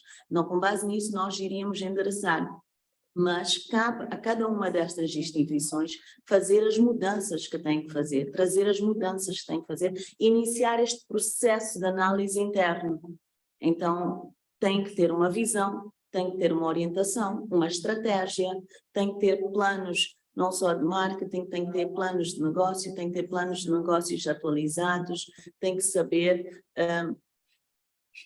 o público-alvo que eles estão a servir e esse público-alvo tem que estar a responder às diferentes dinâmicas da sociedade e da economia no geral, quer seja Se estivemos em tempos de Covid, conseguiram responder, estamos em tempos de crise financeira, então tem que se poder acompanhar a cada uma das fases e fazer as mudanças rápidas o suficiente para poder responder isso com questões internas. Então, os modelos que a gente traz são modelos que com certeza têm que ser contextualizados, mas o contexto também depende da dinâmica e da visão de cada uma das BDS. Nós faremos um trabalho com 5 delas, olhar profundamente, fazendo um raio-x e assegurando que elas têm um apoio estratégico e operacional que poderão responder às dinâmicas do mercado. Não poderemos fazer com todas. Pronto. De volta a si, Wolfgang. Obrigada. Eu não estava preparada para responder. Yeah, thanks. Para ter respondido. No, this was a good input. Thanks very much, Ursula. Appreciate it. And I go into the same direction again, and again, continue to provide you the same message. Change is not only beautiful, change is required. And we are all in a constant change management responsibility as individuals and as organizations, and also on a top level and on a kind of BDS organizational level. How do we provide services in our country? So these are different levels of responsibility. Of course, a consultant is probably not as much involved in the upper level, but at a certain stage, consultants can bring up these issues to a higher level in order to be discussed. You know, that's important. Anyway, let's go back to the pitch deck. Again, for bringing forward messages and requirements and requests to donors and grant providers, we have to be competitive. We have to show our professionalism. Think about a pitch deck, which is PowerPoint pitch deck, maximum 7 minutes, maximum 10 slides, can be even less. Very focused in bullet points with graphics and reduced text. You know, often we see slides and presentations with you know, Arial 5-point text. You know, you can't even read it, and you have to go very close. Oh, what are they talking about? You know, be aware of being precise, being very specific. The pitch deck is equally important as a document for startup raising, for example. Document for startup raising is important because you have to explain how to start up a business and this and that and all the financial tables and so on and so forth. The pitch deck plays a different role. It shows your readiness to become preferred partner of a specific project, for example. No? It is an entry to the to communicating with a specific donor, with about a specific project. It is a starting point. What is the situation? Many BDS providers are contacted by the same donors. It was the same with the UNIDO project. Please correct me if I'm wrong, Ursula. If you want to contribute to this, you are very welcome. A number of BDS providers are contacted, and some respond in time, others do not respond in time, others don't respond at all. Some respond very focused and straightforward. They create a like amongst the donor because they immediately kind of have a bright lighthouse kind of thing, you know, they shine, you know, wow, they know what they do, they are professional. Others who need 2, 3, 4 times reminder to respond are kind of falling back in the range. That's the way it is, you know. It's the same thing as, for example, a large project is being implemented in an industry, for example, in Mozambique, a specifically large company, and they are asking for services. What would you do? Would you go for a holiday and say, I respond, well, deadline is 5th of December. I respond on the 4th December at 8 in the morning because I'm on holiday now.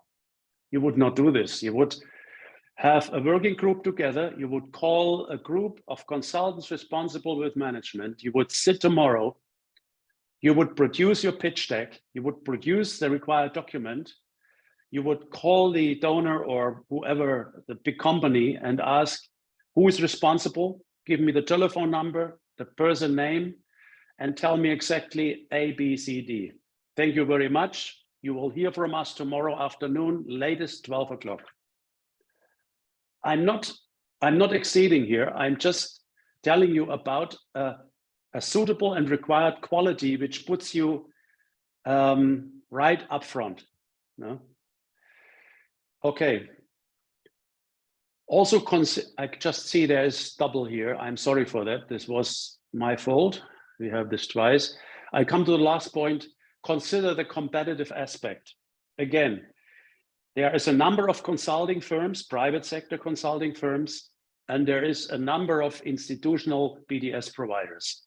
At the end, they are all competing in the same market. How do you deal with it?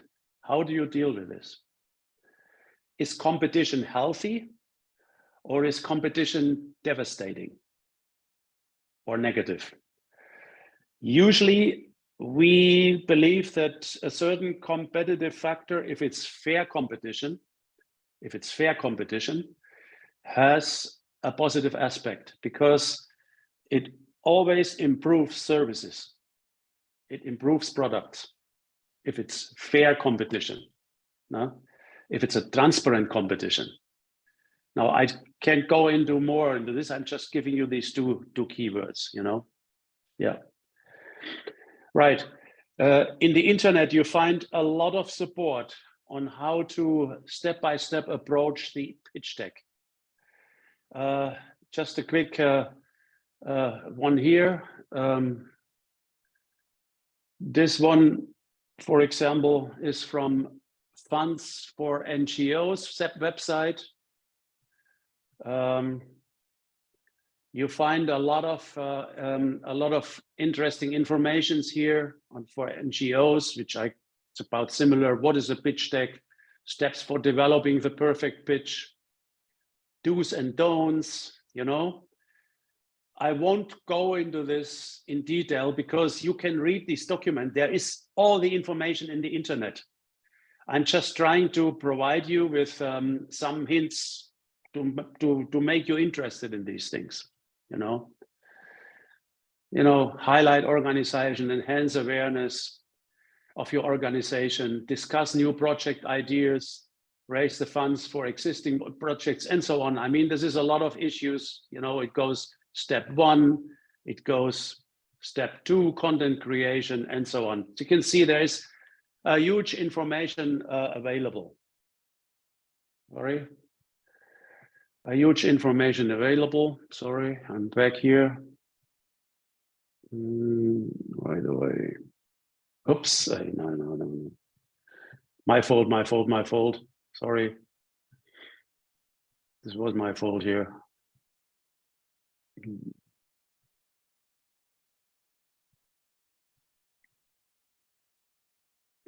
Are we still back? Oh no. Yes, we are. I'm sorry for that. There was a bit of a mess up. So I have to think about optimizing myself here.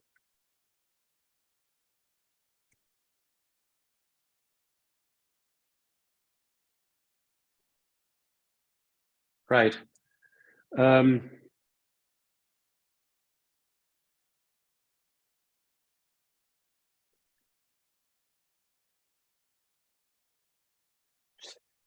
Highlight your BDS provider, institution, or consulting company. Highlight your specific knowledge and your specializations. Highlight your experiences.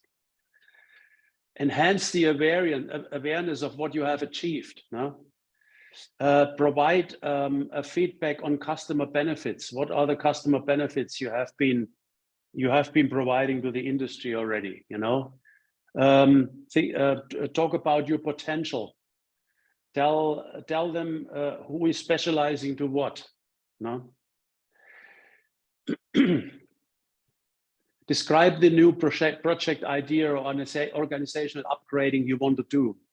So describe for what do you want to use the money. Make it very clear. Don't say we want to provide training. Tell them for what do you want to provide training. Have your training needs assessment ready. No. Introduce your institution, your BDS institution, to new donors in case, or new grant providers, or new representatives of existing donors. There is always personnel changing in be it the EU delegation or be it GIZ and others, you know, but always find out who is responsible for your business. So you're talking to the right people, no? Always show professionalism, speak the required type of professional language. I'm not talking about English, Portuguese or so, but they should understand that you know what you are talking about. Present concise and focused, and check for spelling and design. Nothing, it's really bad to provide an official document which has a lot of spelling errors or which doesn't have a nice design setup. It shows your professionalism in a way, no?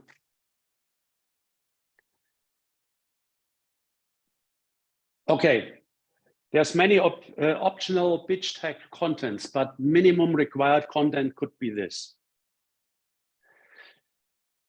Have, say, 9 slides. Slide number 1, BDS provider or consulting firm overview. Just 1 slide. This is us. How many people?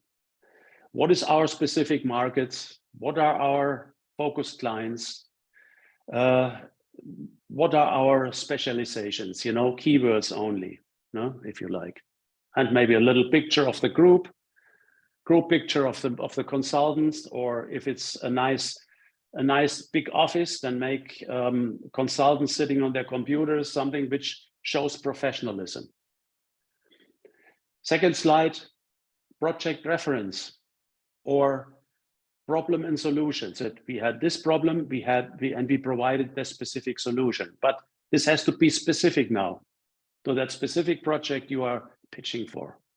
You know, don't make it huge. Say, well, we have 500 project references and we did everything from in the agricultural sector, from seed development, and we helped companies to export at the other end, and then we did something else in between, and this and this and this. Try to be very specific to that specific project you are dealing with and make a reference to these specific requirements if you can, no? If that's possible, if you have this information. In the third slide, you can explain your current business model and sector experience if it's about specific sectors.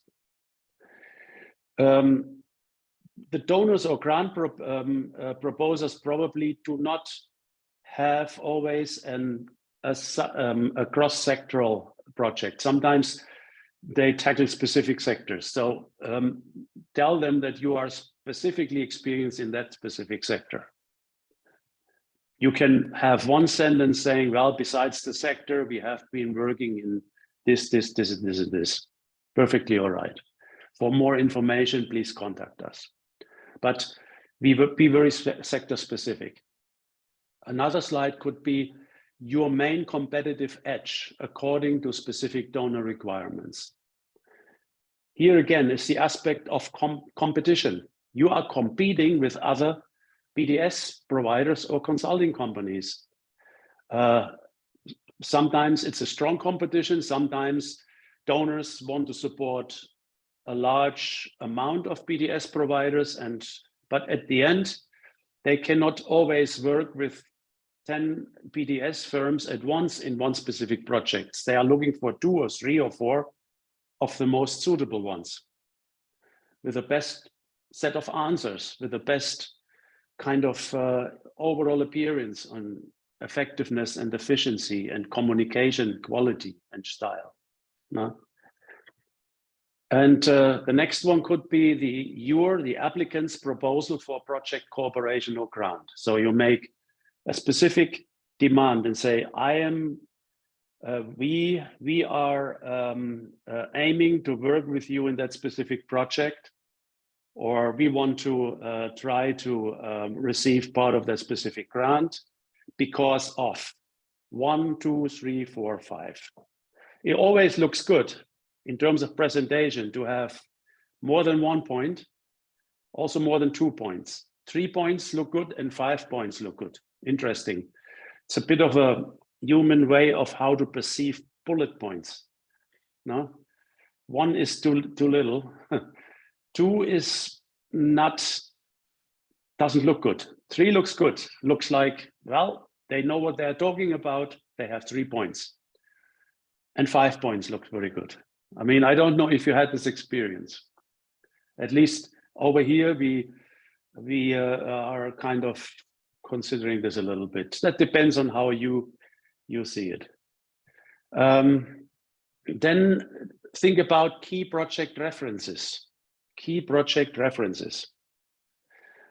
And the key references should refer to the specific project if it's possible. Like, for example, SME upgrading, to make it simple, you know. Then make some references to some key projects you implemented on SME upgrading, for example. Or if they want to have a PDS provider producing strategies for on how to develop specific sectors or something, sector development or regional development projects, then make some key reference in this way. Also put down some key people involved. Who is the key consultant? Who is the manager? Who is the permanent contact, and so on, you know? And then have a last slide on contact us. All the channels you nowadays have to mention, you know, whom, how, phone, WhatsApp, whatever you're doing. I don't know how you will do this, you know. You can also put in some reference on Facebook if you have, or anything else, you know. Right. Then, you know, here is just a small example here. There is a large number of information on the internet where you can find pitch deck examples, you know. They are not custom made for US BDS providers, mostly not for NGOs, but for businesses. So I don't talk about the message, which is in the different decks. I'm talking about how they put for example, you can see it here, for example, how they put text and graphics together, you know, or here, how they manage the overall picture of their presentations, how much is in each slide, you know, or here, you know. So you get all kind of interesting setups, you know, start up here, you know, anything which can be of an interesting, it's a consulting pitch deck, an interesting graphic solution, you know. Right. There's others here. I just gave you 2 examples, so you can go into it and make something out of it if you like. Basically, there's no pitch decks for specific purpose of PDS providers in the internet. It's just not existing, because it is not an interesting global market for these kind of businesses. But you know, in the BDS case, it's too specific. But you can kind of grab these ideas for your own pitch deck development, and it becomes professional.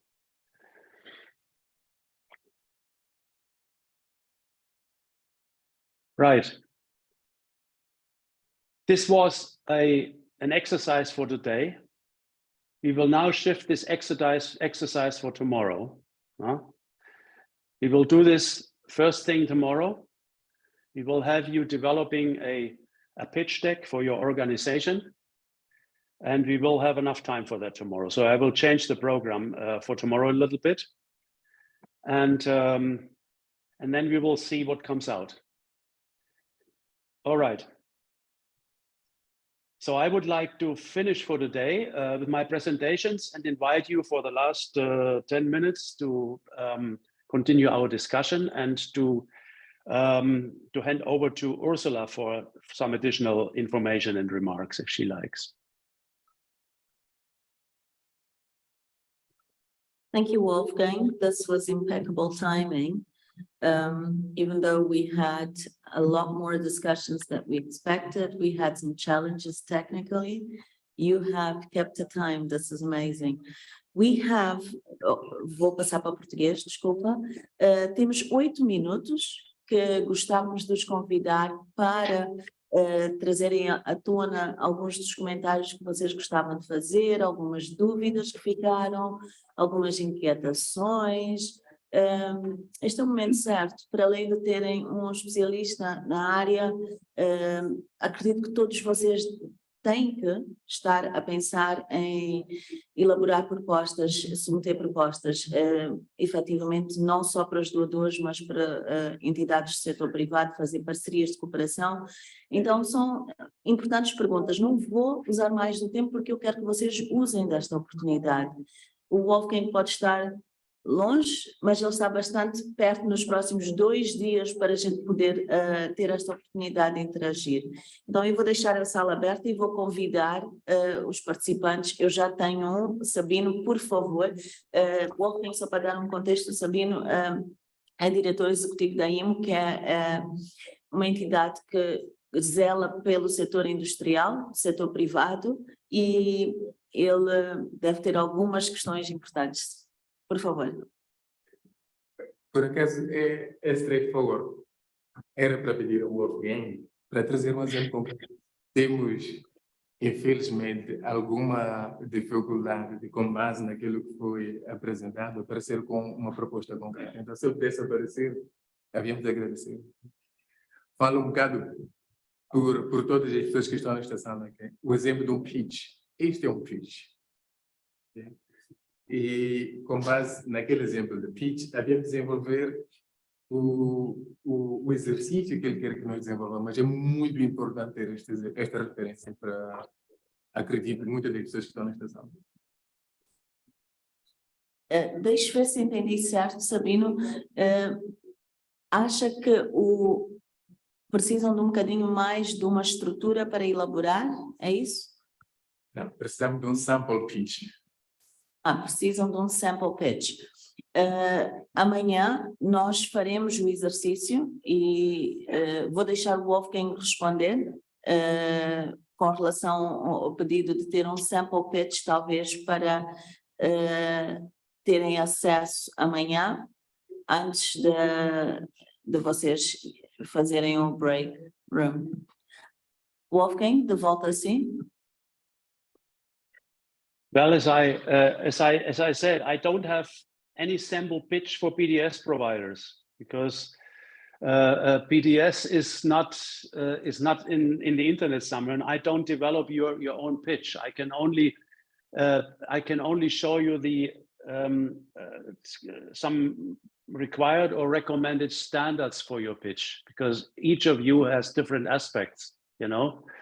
And that's what I was doing now. I was showing you some bullet points that are so important to put up a pitch. Basically, I will put this on the computer tomorrow again, so you can start developing it. And I would probably, Ursula, appreciate if you could send out the links to the companies which I have been addressing in the last slides on pitch production, so everyone can have a look on the different pitch ideas, to say, already before everyone starts developing something for their own organization.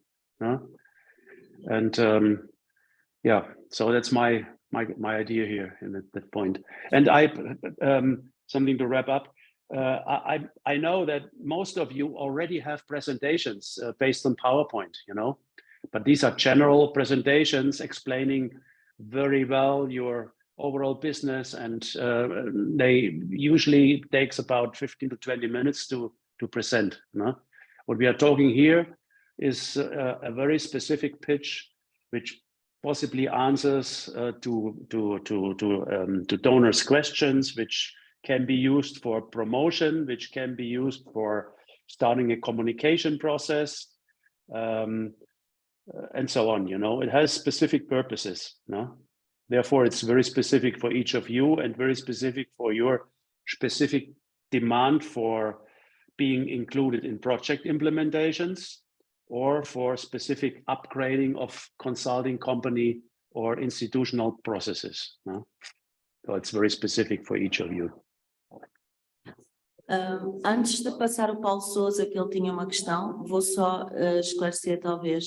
Sabendo o que nós temos nestas apresentações são links que depois têm vários pitch decks que vocês podem ver e escolher. Como o Wolfgang solicitou, nós iremos enviar a apresentação no fim do dia de hoje e poderão lá ter inúmeras apresentações que possam avivar e vocês possam escolher. Tem vários links que vocês poderão escolher. Com certeza têm que entender que os links são para normalmente pequenas e médias empresas e não estão efetivamente interligados para BDS. Vejo que tem uma insistência, vou passar para o Sabino e depois para o Paulo. Pode ser? Obrigada. Paulo, desculpe lá, mas a minha existência tem muito uma expectativa das pessoas que participam, a expectativa das pessoas que participam nesta formação. Tenho a certeza absoluta que uma das expectativas era ver um pitch, porque individualmente já fizemos vários pitches, vimos as guidelines, mas vai ser importante ver um pitch de uma BDS feito a um donor para ir buscar funding. Okay? É muito importante. Obrigado. Should I respond to this? Yes, please. I don't have a pitch for you. I only can tell you how to put a pitch together. How would I have a pitch for a donor? I don't even for a consulting company or for a BDS provider. I don't even know very well. I don't know your setup. I don't know what kind of project you are pitching for. I don't know your backgrounds. You know, I cannot put together your pitch. I can only show you what should be part of it.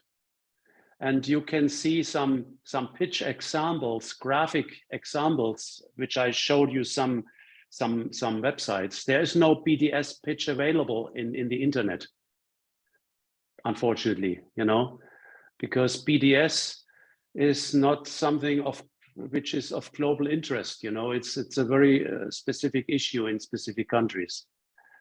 I can only show what the standard could be, and then I think you would be able to produce it on for yourself. Yeah. Sorry for that I can't deliver you your pitch. I'm really sorry for that. Which I would like to do, but I cannot. I can only tell you the bits and pieces you have to put together. You know. Obrigada, Wolfgang. Penso que ficou entendido. Vamos tentar perceber se é possível, através dos links que a gente tem, ir elaborando. Nós colocamos também à disposição, conforme vocês forem fazendo. E se forem uma das entidades que estiverem a ser selecionadas para o processo que nós faremos, também poderá ser uma das coisas que nós poderemos considerar. Vou então passar ao Paulo, se faz favor. Bom dia, boa tarde de novo. Muito rápido, só confirmar se vão partilhar aquela apresentação com alguém 2 para amanhã. E a segunda é só um pequeno detalhe. Qual é a perspectiva aqui? É um pitch da minha empresa, por exemplo, a tentar apresentar a um doador ou se é o pitch das empresas a nível institucional que estamos aqui, por exemplo, eu estou no FNDS, se seria eu a simular o FNDS, a tentar aproximar-se a um doador para buscar recursos. É essa a segunda, então. Talvez, Wolfgang, posso? É um exercício que nós gostamos que vocês façam amanhã. Idealmente, nós poderíamos colocar-vos por instituição.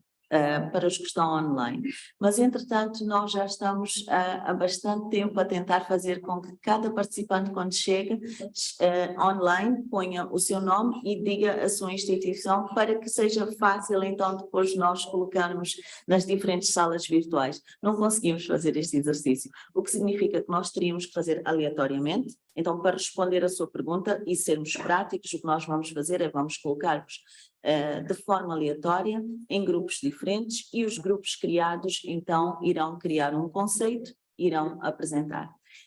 Podem fazer o exemplo de uma das suas instituições e irão colocar o seu pitch. Vejo que o Wolfgang tem alguma coisa para dizer. And thanks very much. That's a big concern we have here in the setup on the hybrid training, to say, you know. If we were in a huge training room with 50 participants, it would be easier in a way, because then we had very clear identified organizations and different breakout rooms. But this is an exercise. I mean, I'm sure you are not implementing your pitch, which is your final pitch. It is an exercise for training how to start thinking about putting the different elements together. And tomorrow I give you a kind of fantasy project, to say. It's not a real project, because I'm not referring to real projects now. I don't know the donor who is asking you to provide information to him, but we are trying to make an exercise only. There was this short remark just a minute ago. Is it the pitch for the company, for the institution, for the donor? That's a fair question. You can have pitches for all kind of beneficiaries and contact entities. For example, now we are talking about pitching for a donor. It could be a pitch for a grant provider. It could be a pitch for a large company, you know, oil and gas company, for example, or a consortium, or an international company asking for local content support by BDS providers, you know. Then you have a different pitch. The content will be different. The concept will be probably similar. Straightforward, direct, precise, brief. And you have to know what these people want to know from you, and then you can act accordingly. Probably they like to have a large overall description of you. Then you have to do something different. You have to ask them, what exactly do you want? What should I provide to you? And then you set it up according to demand by the specific contacts or communication partners. Tomorrow the exercise will be a simple try to put together a simple pitch based on a project requirement. And I show you tomorrow morning the slide again. It is basically also you can see the slide when you get the presentation today. If Ursula sends it out to you, it's already there, so you can already prepare yourself a little bit. And we will spend a quarter of an hour, 45 minutes to do something, put something together tomorrow and present it. Yeah, thanks. Muito obrigada. Quero só confirmar se tem mais algumas questões que gostavam de levantar, trazer para amanhã. Confirmo sim que todos os participantes virtuais e presenciais irão receber a apresentação de hoje. Então nós iremos enviar. Não havendo mais questões, vou desejar a todos uma boa tarde. Obrigada pela participação. Vemo-nos amanhã a hora do registro é entre as 8h30 às 9h e iniciamos às 9h. Muito obrigada a todos. Um bom dia. Obrigada. Obrigada, Wolfgang, so much. E obrigada a todos pela participação. Acho que foi bastante bom ter todos a participarem ativamente e contamos convosco amanhã. Até amanhã. Yeah. Have a nice afternoon and see you tomorrow. Enjoy your Monday. Bye-bye. Welcome back. Do you hear me? Basically, I just had a problem and I had to restart my Zoom actually, and I hope I am well. I just hope. We can hear you fine. Okay, very good. Great, thank you. So, let me share again. Okay, while you share, just to tell you the dynamics, the room, a sala presencial face-to-face also did component 1. I understand room 1 did component 1 as well. So they will bring different ideas. Room 2 did component 2. I am not sure about room 3, if they opted for component 3. We didn't give that specific instruction in the beginning, but I think it's all right. We'll see what they will have. Over back to you. Okay, I will not give any additional comments at this point. Which is a result of listening into one of the groups. I would just open the floor for group 1, give you 5 minutes to make your presentation. And should I de-share so you are able to share your PowerPoint? Bem, nós fizemos o nosso projeto, bom dia, antes de mais, que é a elaboração de pitch para a melhoria da capacidade das pequenas e médias empresas. E demos a visão geral do provedor de serviço, que neste caso vamos chamar hipoteticamente de Grupo 1, que somos uma organização nacional criada em 1990 por investidores privados para promover uma iniciativa empresarial em Moçambique. Okay. Esta empresa do Grupo 1 é a única instituição de crédito fechada do Banco de Moçambique, como uma sociedade de investimentos desde 2007. Somos membros da SADC, DFRC e da AADFI, que são a Associação Africana das Instituições Financeiras de Desenvolvimento. E que em 2018 e 2019 tivemos o rating A+, de prestação de serviços financeiros. Experiências com a Locasa, em que o problema era a falta de acesso ao financiamento para os pequenos agricultores. Uma solução que nós demos foi a prestação de serviços financeiros com a promoção de operadores de pequenas e médias empresas no setor agrário. Tivemos outra experiência em Cabo Delgado, chamada PMEs Cabo Delgado, em que o problema era o fraco desenvolvimento do associativismo e cooperativismo. A solução que demos foi a prestação de serviços de assistência técnica e financeira às comunidades, através de cooperativas, associações e pequenas e médias empresas locais, para a recuperação das atividades socioeconômicas de distritos afetados pela insurgência militar. Tivemos o agroempreender, não sei aqui o problema, mas o problema era a falta de promoção de iniciativas juvenis, e a solução foi promoção de PMEs nas cadeias de valor e estratégias do agronegócio, através de combinação de serviços financeiros, desenvolvimento de negócios e serviços de desenvolvimento organizacional. O nosso modelo de negócio baseia-se no financiamento, que é o crédito direto, garantias, refinanciamento e saneamento de pequenas e médias empresas. Consultoria e capacitação empresarial, é assistência ao desenvolvimento dos negócios. Desenvolvimento institucional, que é assistência em processos de criação e reestruturação de organizações socioeconômicas e microfinanceiras. A vantagem competitiva da nossa empresa é que temos 14 delegações em todo o país, 20 unidades de desenvolvimento rural, incluindo microbancos e empresas de produção e comercialização. Temos 35 equipes de assistência técnica permanentes baseadas em institutos estratégicos. E é tudo, não deu tempo de fazermos mais, mas ficou aqui a ideia de mais ou menos como é que nós percebemos o exercício e quais foram as soluções que nós demos, tendo em conta os 9 pontos do documento do pitch. Obrigado. No, then I can do it as well. Okay. No, I didn't hear. Sorry. Thank you very much. This was a good start. And let me have 2 or 3 comments only. I think you, in that very short time available, you did the right thing. You started putting something on the screen. You started working on it.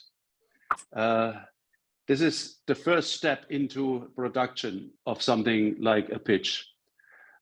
Discussions have to stop, and then after discussion, someone has to start working on it. Optimizing is the next level. Now, on the slide number 1, I think that the text was very good. It was just bullet points. I think bullet points are always good.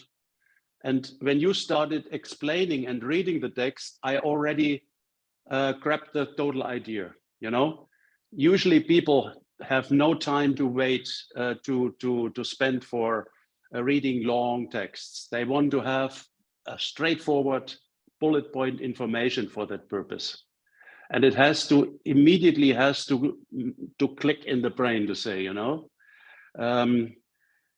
Second slide was I think the experience. Here I'm not sure to which component you referred it actually, you know. So the experiences should have a reference to the specific component or the specific project you are tackling. So there could be, as a first slide, there could be a repetition on project, on what you are pitching for or something. So there is an immediate connection, you know. For me, this connection is a bit missing here. Especially when it comes to Desenvolvimento, de associativismo and cooperativismo. This doesn't have any connection to the components. Just a second, I have a switch this off here. So have always a really specific component. Next slide, quickly.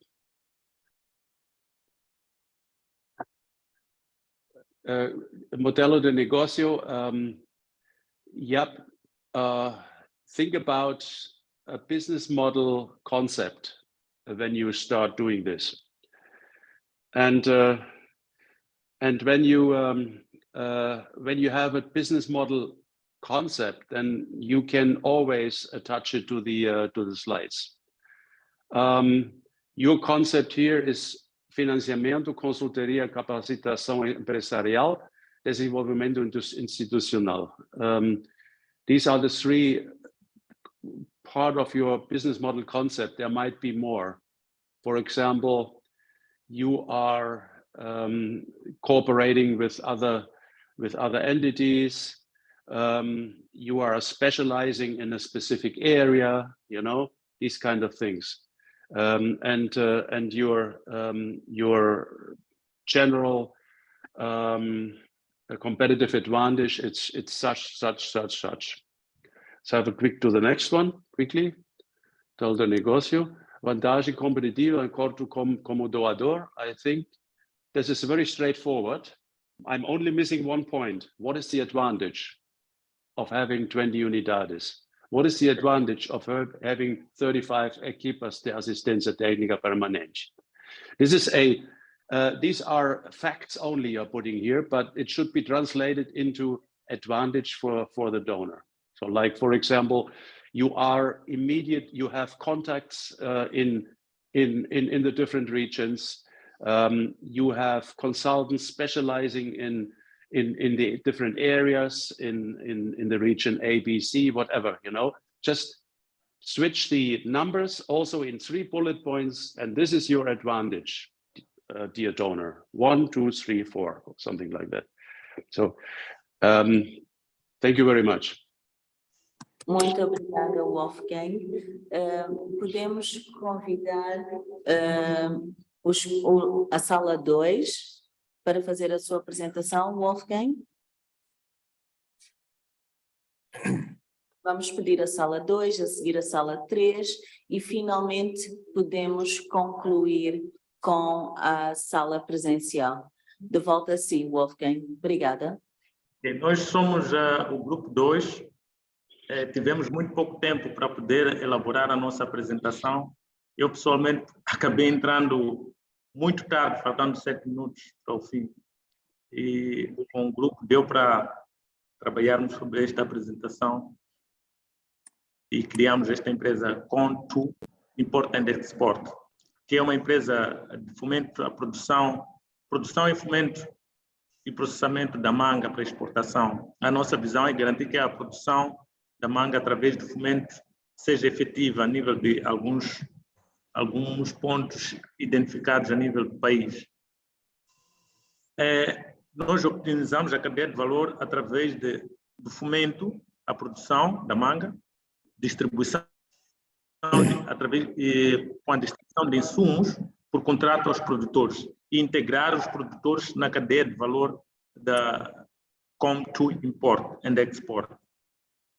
Criação de clusters de produção da manga nos distritos com potencial, estabelecer mecanismos de colheita e processamento por forma a responder aos padrões internacionais de qualidade de produção para exportação, usando equipamentos automatizados, e estabelecer links de transporte desde a unidade de processamento até o destino de exportação, previamente com a identificação de consumidores e destinos para a exportação da manga. Bem, nosso trabalho só deu para fazer uns 2 slides, não é muita coisa, mas é basicamente isto que nós estávamos a pensar, que é otimizar a cadeia de valor da manga a nível de regiões identificadas, pré-identificadas e com potencial para efeito. Obrigado. Well, let me play the devil's advocate. Can this be well translated? The devil's advocate. And let me put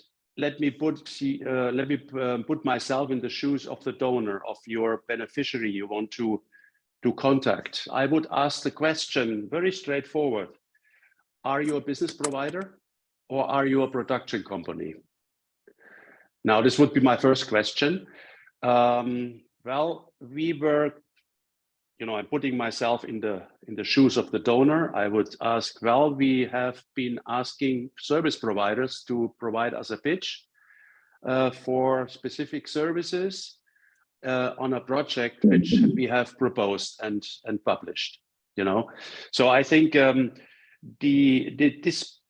these 2 slides are not exactly pitching services. Basically, that's more of an explanation of a production company on what they are doing, basically, at this point. So that would be my immediate reaction.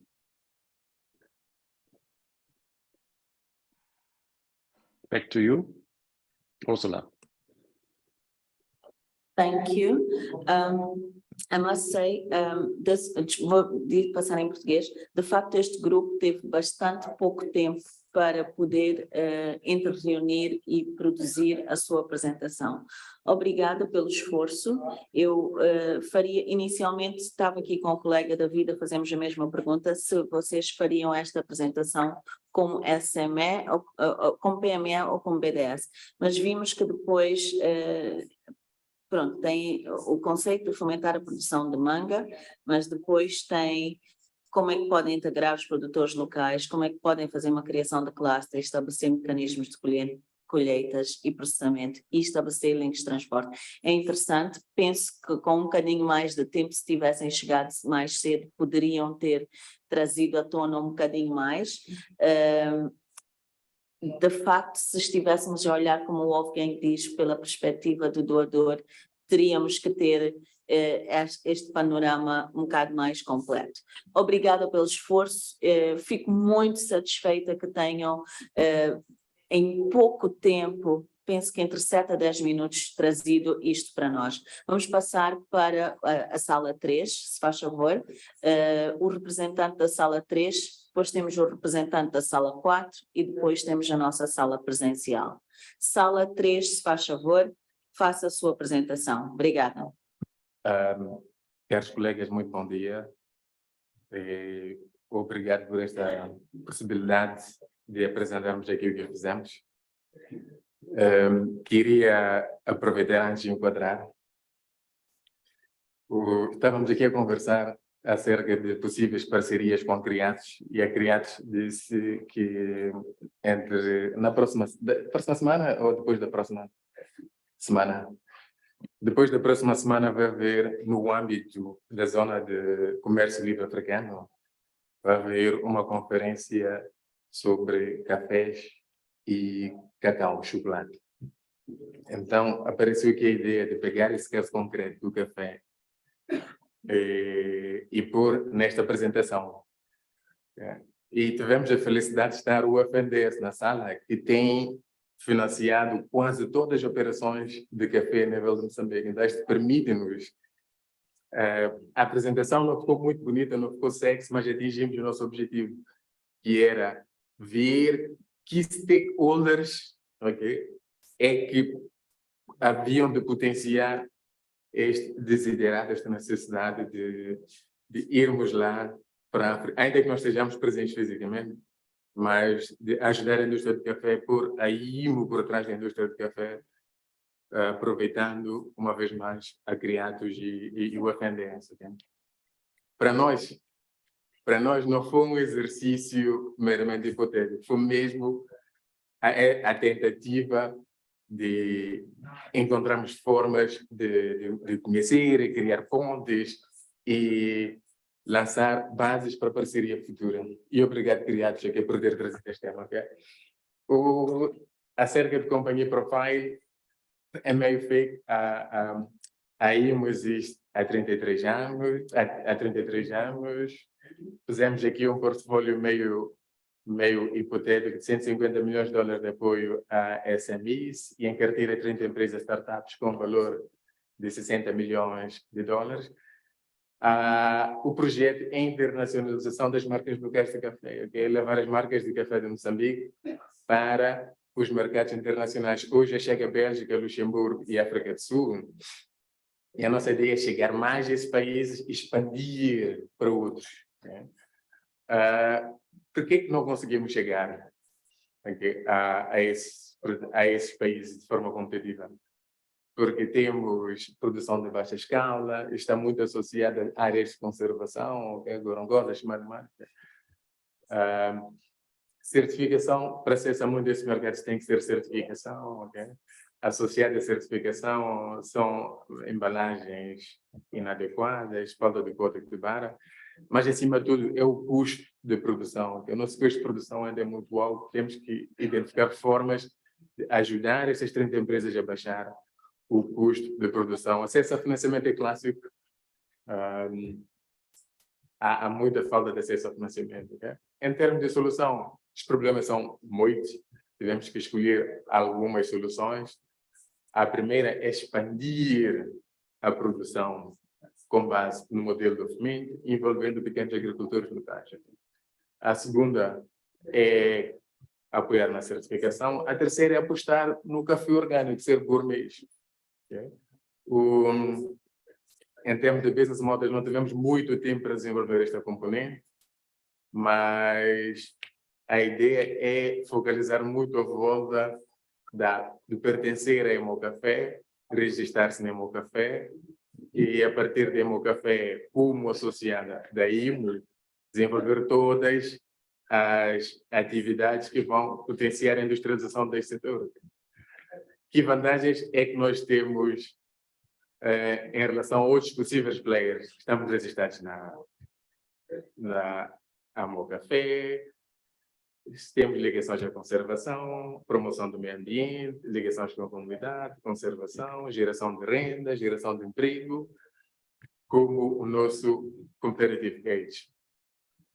A nível do grant em si, com base na experiência que temos, e principalmente do FNDS, do que tem recebido, para a certificação, estamos a olhar para qualquer coisa como $100 mil para cada empresa, e são 30 empresas, são $3 milhões para este programa. E a ideia é certificar para aceder melhor aos mercados europeus e ao mercado mais exigente da África. A segunda componente grande tem a ver com o apoio à expansão da produção, fomento da produção. Consideramos que a área média é de 1,7 hectares, trazer boas práticas de agricultura, de conservação, de forma a introduzir estas boas práticas, introdução do sistema de regadio, plantio e entre outras. Esta componente, o custo desta componente é de mais ou menos, o custo daquela componente. Diria que dependendo do número de pessoas que estão a falar. Seria 50, vamos inventar 50 mil. 50 mil. Não sei, Para 15 milhões de dólares. 15 milhões de dólares é o custo da segunda componente. Em termos de parceiros para implementar o FNDES, o Biofan, a NAG, o Banco Mundial, o IFC e a Agência Internacional de Café. Estamos a falar de entidades que, de fato, estão a fazer isto hoje. Não é hipotético. Em termos de referências, buscamos algumas de referências também da FNDES. A empresa já lançou empresas como o Café do Ibo, o Café de Niassa, Café de Gorongosa, na sua introdução do mercado local e exportação. E estamos a fazer agora novos investimentos em Café Xumanamã, em Gorongosa, com uma demanda financeira de cerca de 100 mil dólares, visando a exportação. Okay? Em termos de key people involved, temos a CEO da iniciativa e Project Manager ainda. Okay? Uma vez mais, para nos contactar, maputo@café.com, o WhatsApp 840000, Facebook xxxxx. Uma vez mais, olha, não ficou perfeito em termos de apresentação, mas ficou esta ponte criado, okay, entre a IBO, a pendência criada, okay, e todos aqueles que estão presentes aqui na sala. E muito obrigado. E nós vamos nos envolver ativamente. Sério. Back to you, né? O grupo bate palmas para si próprio. Wolfgang, over to you. Thank you. Yeah, I think that was the amount of input and context was quite amazing for the short time available. Well, your first phrase, I'm putting myself in the shoes of the donor again, you know. Sorry, but what can I say, you know? Your first phrase was, we are meeting the objective with this presentation. Now, I would ask you, what was the goal? What was the objective of the presentation? Did you this was a grant proposal, which is okay. I mean, you have proposed a pitch concept in a different context now. It wasn't exactly the exercise we were asking for, but it is okay when you decided to put yourself in the different shoes, being the coffee provider or company, whatever. I'm not quite sure if you presented a business provider, business service provider, or a production company. So make sure that the grant provider or the donor understands for what you are really pitching here, you know.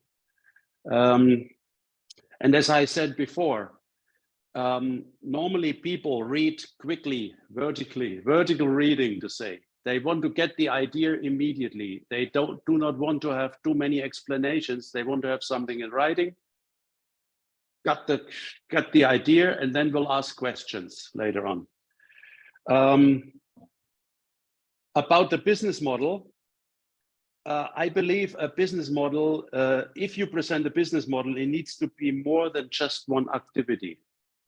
The business model is a concept on how you promote services or products to what kind of clients?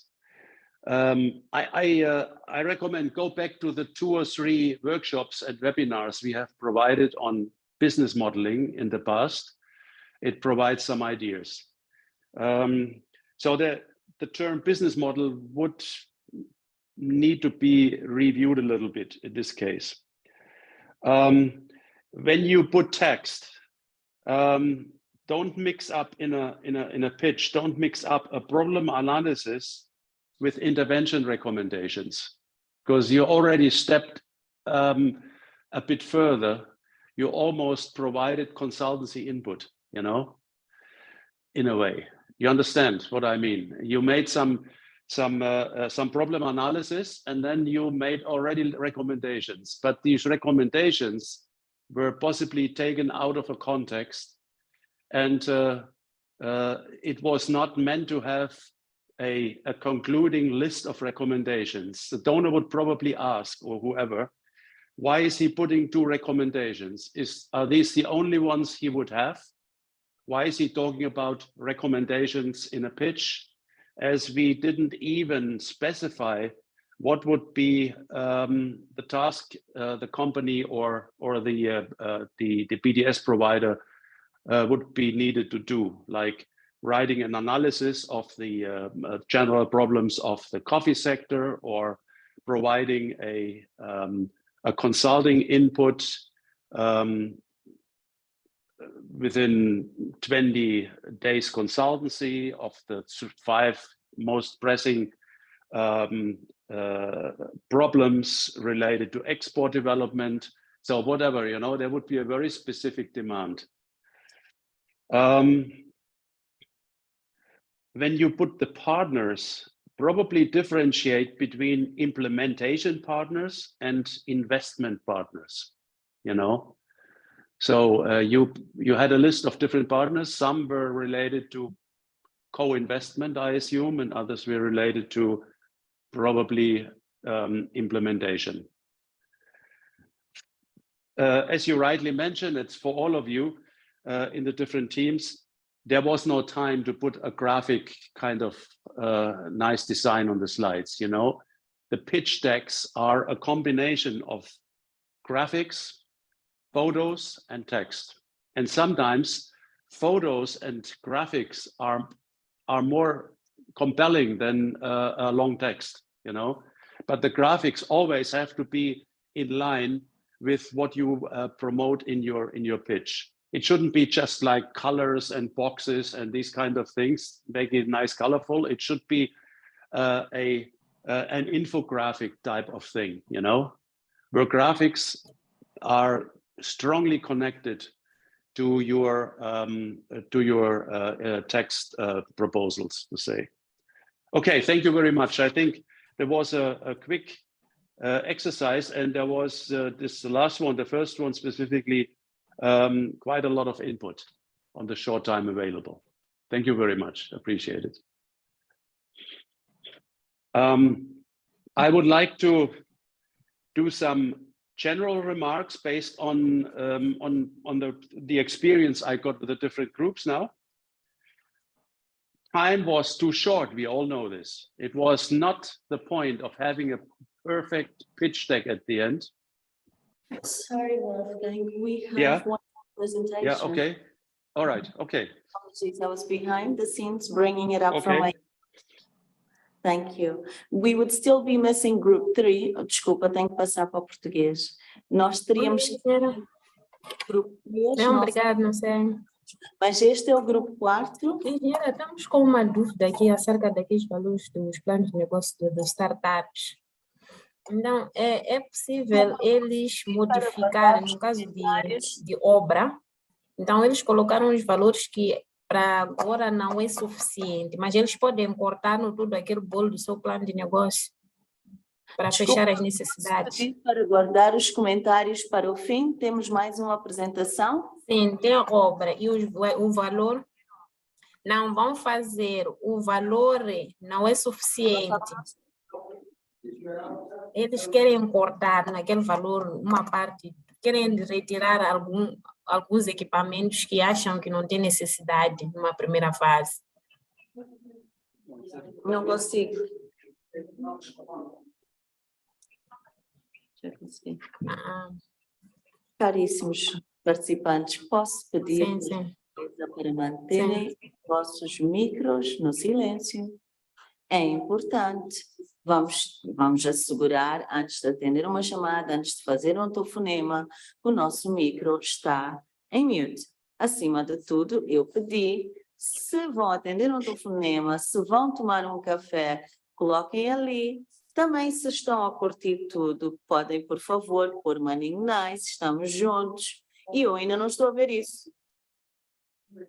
Vou pedir mais uma vez, queiram, por gentileza, pôr os vossos áudios em evidência.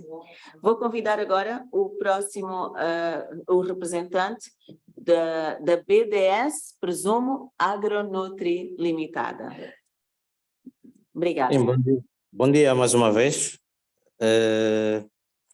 Nós tivemos pouco tempo para fazer esta apresentação, porque alguns membros do grupo acabaram entrando um bocado tarde. Então, a Agronutri é uma empresa de fornecimento de bens e serviços alimentares com vista a melhorar a nutrição da sociedade periurbana. A instituição tem contribuído na redução da desnutrição nos distritos de Herate, Mojinqual e cidade de Nampula, em parceria com a Helvetas.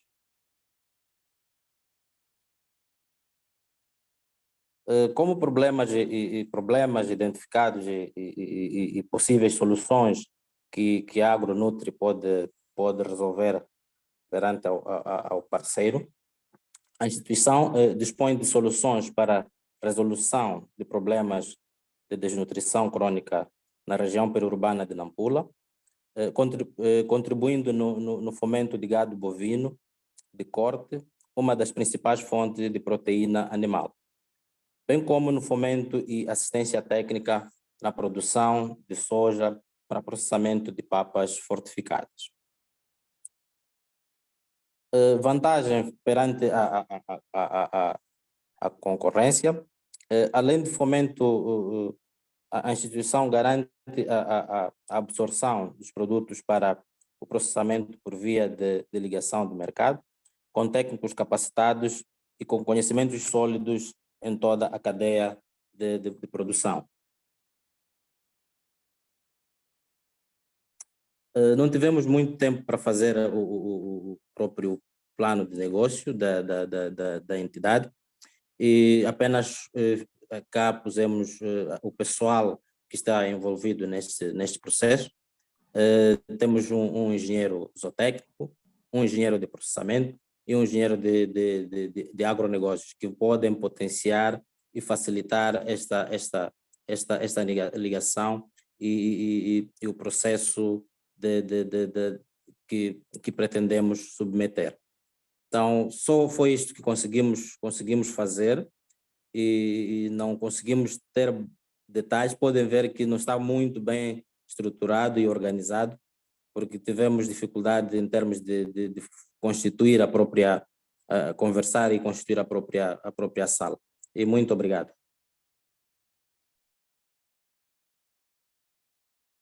Muito obrigada, Vasco Kiribati.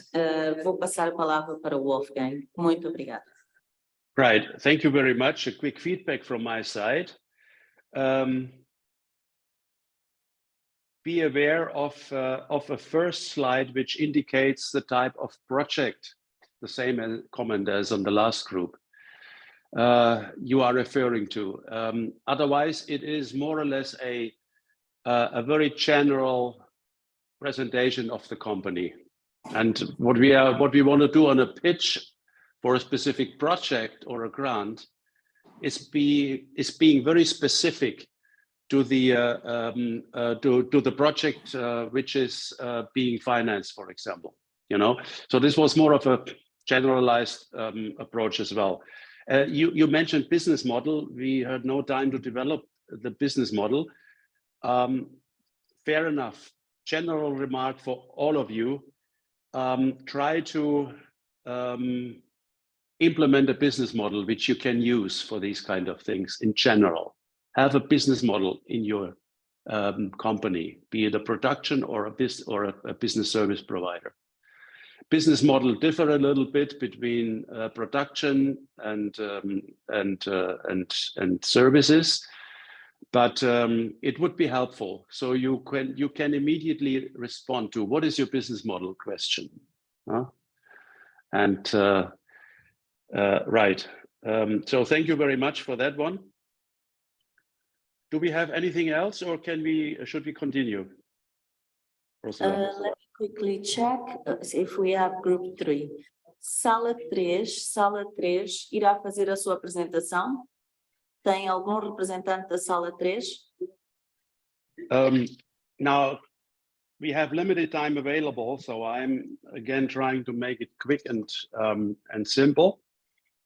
Only a few straightforward recommendations for the pitch before we close the subject.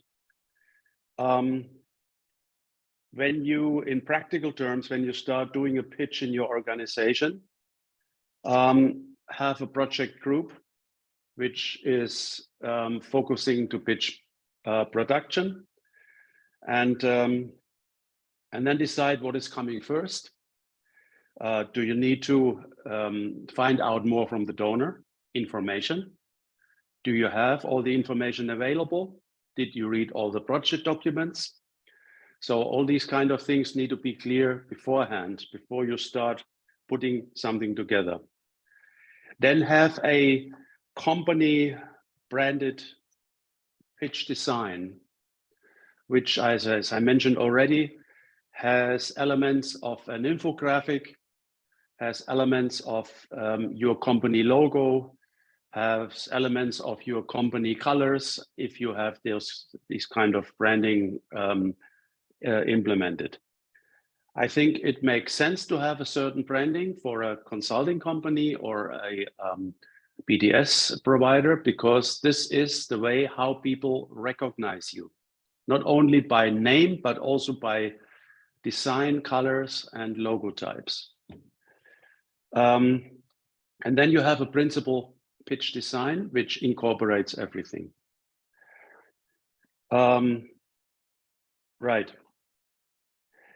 In a group situation, in a working group situation like this, you have most time spent in organizing the group, which is normal. I mean, you are kind of squeezed into something which hasn't been known before to you. So you are starting from the scratch and have a time pressure. In normal circumstances, the pitch production would take you a few days. Once you have it ready, it can be redone and changed into different purposes quite easily, you know.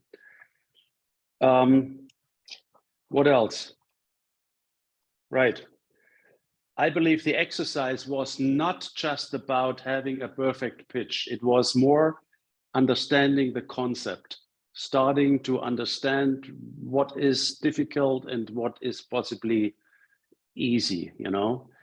And it showed you a little bit the conceptual approach, the process.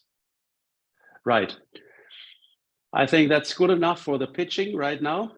Let's go into some other content. Donor support to BDS, question mark.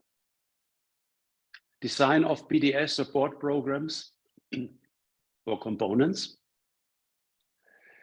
Let's have a few considerations. Your quick feedback. I would accept three votes for each of the questions, no more, because otherwise we are losing too much of our time. What is your experience in BDS-related donor projects? Question mark. If you have an opinion, just put it down straightforward and very easy and quick, if you like, would be my recommendation. Your experience in BDS-related donor projects? Question mark. Like, for example, it is good because of, it is bad because of, or, well, no opinion, also possible. Anyone likes to come in and say something? Wolfgang, posso, se faz favor? Caros participantes, eu sei que vocês dormem e acordam com o tema de como fazer a vossa instituição mais sustentável, como é que vocês têm acesso a fundos, quer seja de parceiros de cooperação, como é que vocês dão a volta à situação? Todos os dias é uma pergunta que vocês fazem. Então, qual é a vossa experiência com relação aos doadores de projetos? Eu sei que temos aqui a FNDS, temos o IPEM, temos a GAPI. Na verdade, todos os parceiros de cooperação têm uma opinião. Então, por favor. Eu vou chutar. 3 votes. Paulo Sousa, se faz favor. Bom dia. Bem, Bom dia. A relação em serviços BDS, vou falar em 2 partes relacionadas um bocado com as minhas 2 vidas. A experiência que tive, por exemplo, quando estava na HPI. A HPI tem uma unidade de desenvolvimento de negócios. Esta unidade é transversal e cobre todos os financiamentos, potencialmente, que a instituição possa fazer. O financiamento pode vir agregado a um serviço de desenvolvimento de negócios e é sempre esta condição, se houver orçamento no projeto do doador. Está um bocado condicionada, ou pode simplesmente, o beneficiário pode ser simplesmente financiado. Essa é uma realidade. O tipo de serviço de desenvolvimento de negócio depende do estágio em que a empresa está. Estamos a falar de startups, o tipo de serviços vão ter um foco relacionado com, basicamente, a criação de uma nova ideia de negócio. Tem que wrap up, Paulo. Certo? Wrap up a ideia, concluir, se faz favor. E se forem empresas mais experientes, o apoio é dado em mais atividades de produção, processamento, distribuição, etc. Mais recentemente, do lado do FNDS, o tipo de apoio que é dado é essencialmente focado na produção, até praticamente a colheita. Depois disso, que começa aos candidatos desde a elaboração dos planos de negócio até atividades relacionadas com produção e processamento. De uma forma geral. Obrigado. Wolfgang, dá ainda a chance de vermos um participante. Thank you very much. One more, yes. Ok, obrigada. Eu vou chamar então ao Joel Manjate, se faz favor. Não sei se tem acesso a áudio e micro. Poderia partilhar, por favor, qual é a sua experiência como entidade de desenvolvimento de negócios, a sua relação com projetos e doadores. Obrigada.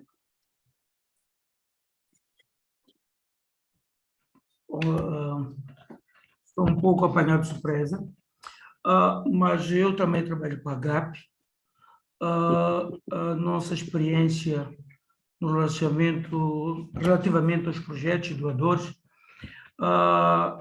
que nós fornecemos potencialmente, quando são projetos para grupo-alvos, digamos, mais pequenos, com foco no rural, nós nunca fazemos o financiamento sem acoplar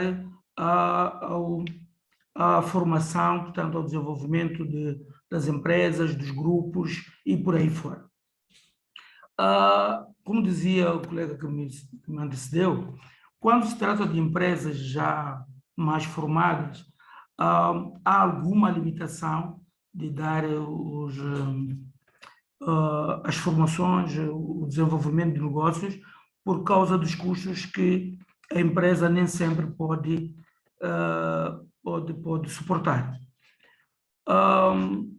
Relativamente ao que os doadores exigem, naturalmente que os doadores exigem o melhor desempenho possível, exigem que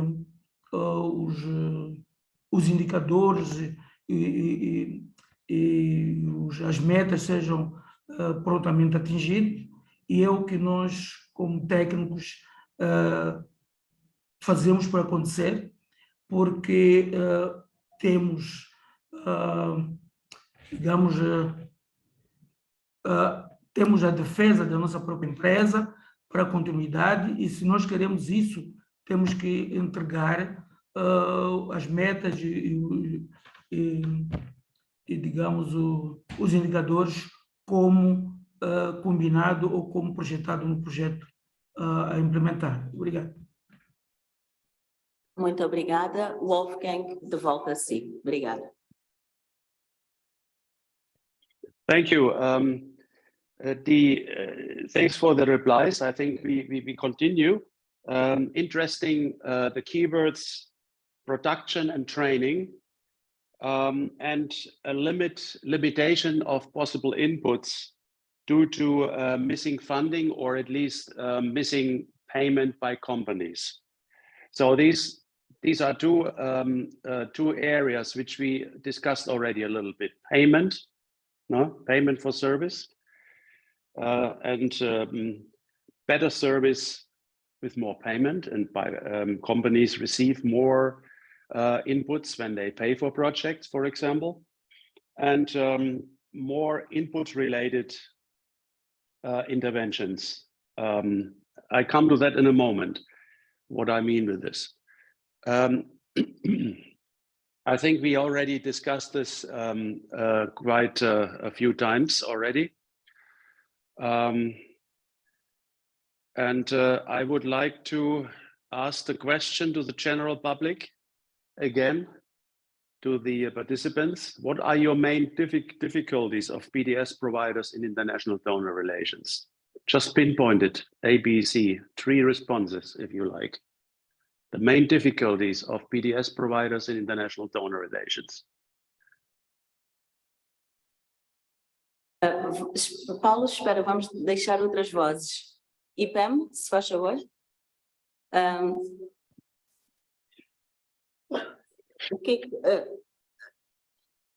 Quais são as principais dificuldades dos provedores de serviços com relação às relações com os doadores? Essa é uma das perguntas. A outra, apoio financeiro e a sua organização estrutural ou implementação do projeto? O que é que vocês acham? Sorry. Ursula? Ursula? The last one, right? Only the last one. Only the last one. Então, quais são as principais dificuldades dos provedores de serviço nas suas relações internacionais com os doadores? E quando eu digo doadores, setor privado, porque eu quero que a gente comece também a pensar nesse âmbito. Por favor. Boa tarde, obrigado. Para o caso do IPM, talvez um dos constrangimentos pode existir muitas das vezes o doador, quando tem um financiamento, pode suportar a parte do diagnóstico, depois temos a questão da assistência, e a dificuldade que nós muitas vezes enfrentamos é a questão da monitoria, porque fica assim um período longo, porque aquele budget que o doador muitas vezes tem é só para talvez cobrir essas duas fases, então tem que se esperar mais um processo para ter esse dinheiro, ou outro budget para fazer essa questão da monitoria. Então, é um processo muito longo em que muitas das vezes até as SMMEs pensam que já foram esquecidas. E olhando para aquilo que é o IPM, muitas vezes também não tem esse budget para dar prosseguimento à questão de monitoria, porque não é só apenas um local, são vários locais em que essa atividade pode estar a prosseguir, e não é fácil também cobrir de novo toda essa superfície em que as primeiras atividades foram desenvolvidas. Obrigado. Muito obrigado, Cavell, né? Acertei. Linda, se faz chamar. Muito bom dia. É mesmo a secundar também, se calhar é mesmo a secundar o ponto que ele levantou, é a falta de flexibilidade para negociar aquilo que as empresas ou as organizações querem, é normalmente para responder a uma linha específica que não oferece flexibilidade para acomodar aquilo que é a necessidade real da organização ou da empresa, que podem ser, por exemplo, monitoria do projeto. Wolfgang, antes de passar, eu queria aqui tocar em dois importantes temas. Um é, talvez, quando fizerem os vossos pitches e as vossas propostas, podem incluir também a temática de sustentabilidade, de monitoria e depois estratégia de saída. Então, 1, a implementação de atividades, 2, monitoria, 3, estratégia de saída, e assegurar que todas estas componentes estejam financiadas e com um prazo e dentro do vosso projeto. Outra coisa que a Linda tocou é que é extremamente interessante que as instituições possam ter os seus desenhos, aquilo que sejam as suas visões das áreas de necessidade, mas os do setor privado ou os doadores possam já ter projetos pré-concebidos e que vocês têm que rever aquilo que vocês têm. Wolfgang, passo de volta a si, ou não sei se haverá mais tempo para ver online se haverá um participante.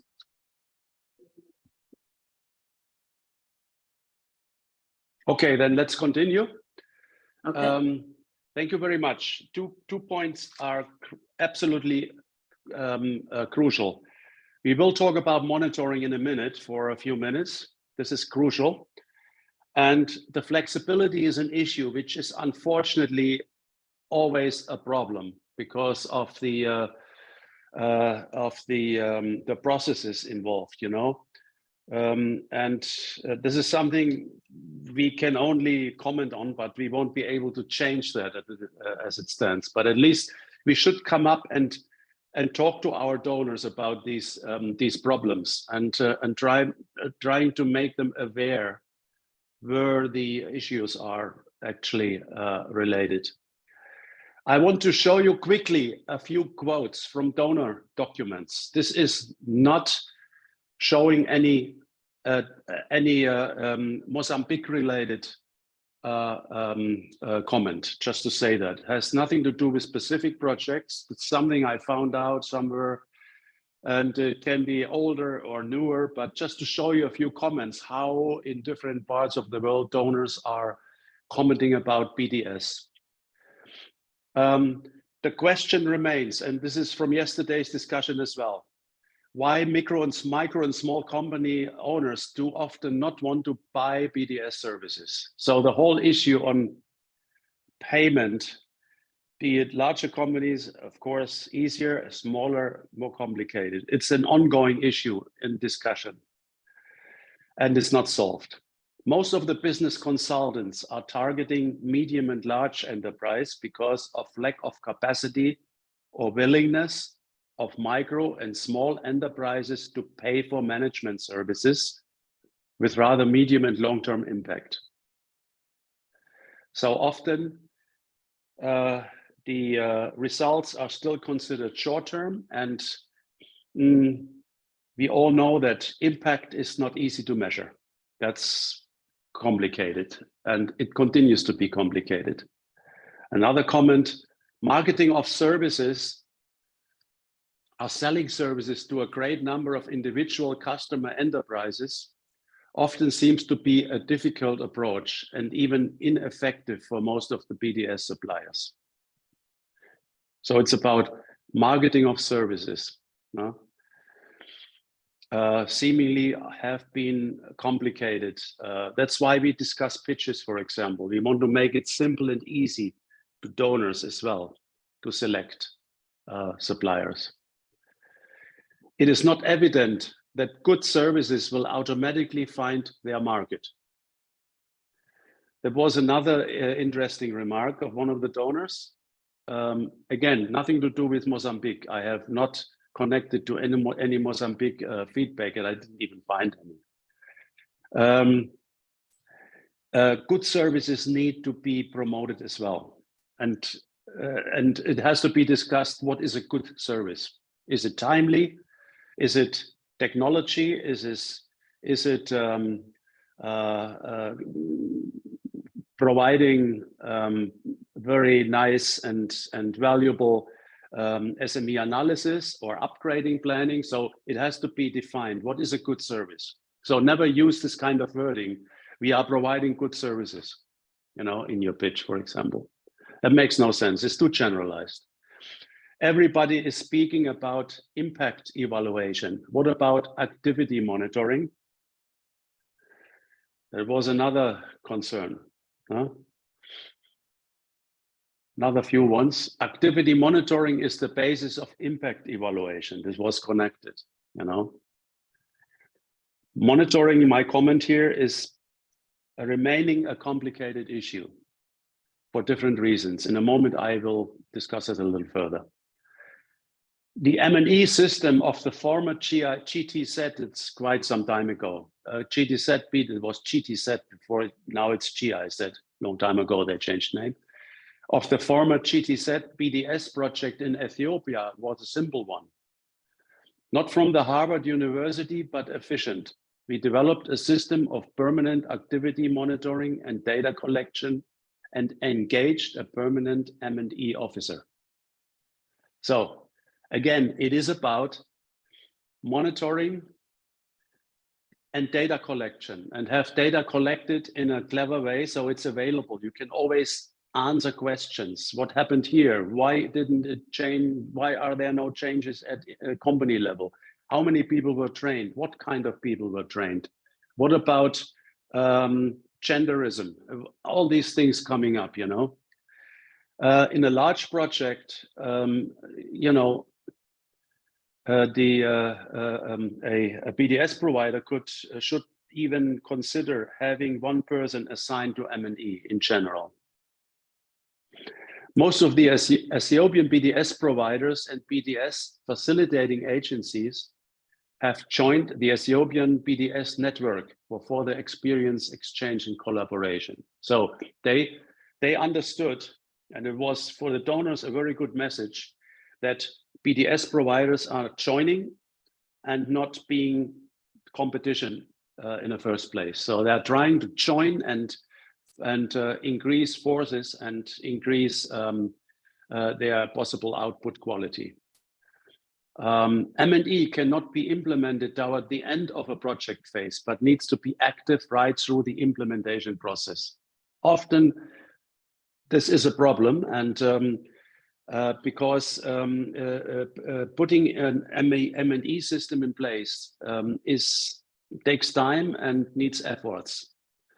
And it is not possible to start towards the end of the project kind of thinking about, oh, we need M&E. What do we do with an M&E? We will not have good results.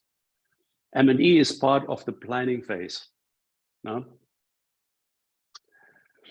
It is frustrating for both us as BDS providers and for businesses when the donor has a very tight and inflexible agenda for the BDS, which is often decided far away from the recipients of the support. I think this phrase was pretty much part of a comment 10 minutes ago, and I agree. Flexibility sometimes is complicated because of donor requirements for implementing projects as designed beforehand between the national counterpart and the specific donor. So often flexibility is complicated. So I switch this and I come to another one here, which has to do with monitoring as well. So you can see here, we have a result chain. You all know the result chain, right? Inputs, activities, output, outcome, and impact. Now, as you were commenting on your projects a couple of minutes ago, you talked about we are doing mainly production and training and inputs basically. So often activities, sorry. Often we are stuck at the activity level, isn't it? And all the measuring goes on the activity level. However, donor requirements are changing more and more, and almost without any exception, towards the output and outcome level. I have seen in the past reports, me being the service provider, the consultant in larger projects with GIZ, for example, where the reports, it was forbidden to put activities in the report. To tell them I have provided consultancy here and there and there and here, provided 3 workshops and so on. Now they were very much focusing on output and outcome. They wanted to hear about achieved results, about new services implemented, about improvements at SME level, on the outcome level, or behavioral change by clients, changing their behavior in terms of how to plan, how to contact export market players and whatever, trying to be open to new ideas. Well, and then this complicated one on impact, up to 5 years after the program. I think this is complicated, that donors more and more want to see impact-related results in a 2-year project. My personal opinion, very difficult, complicated. Impact is long-term, and BDS and project implementations are contributing. The concept of the contribution gap is also an issue, because if someone contributes, nobody knows what does the specific contribution, what does this contribution do in terms of having an impact, a measurable impact, because there are many contributions, many influences, many issues which are related to creating an impact, hopefully positive impact. But we cannot leave it out. Impact is more and more considered as an important issue. It's also the pressure from the public, the general public in the home countries, basically the taxpayers. You know, they want to see that donor money is well spent, you know. So this is basically becoming less and less important in terms of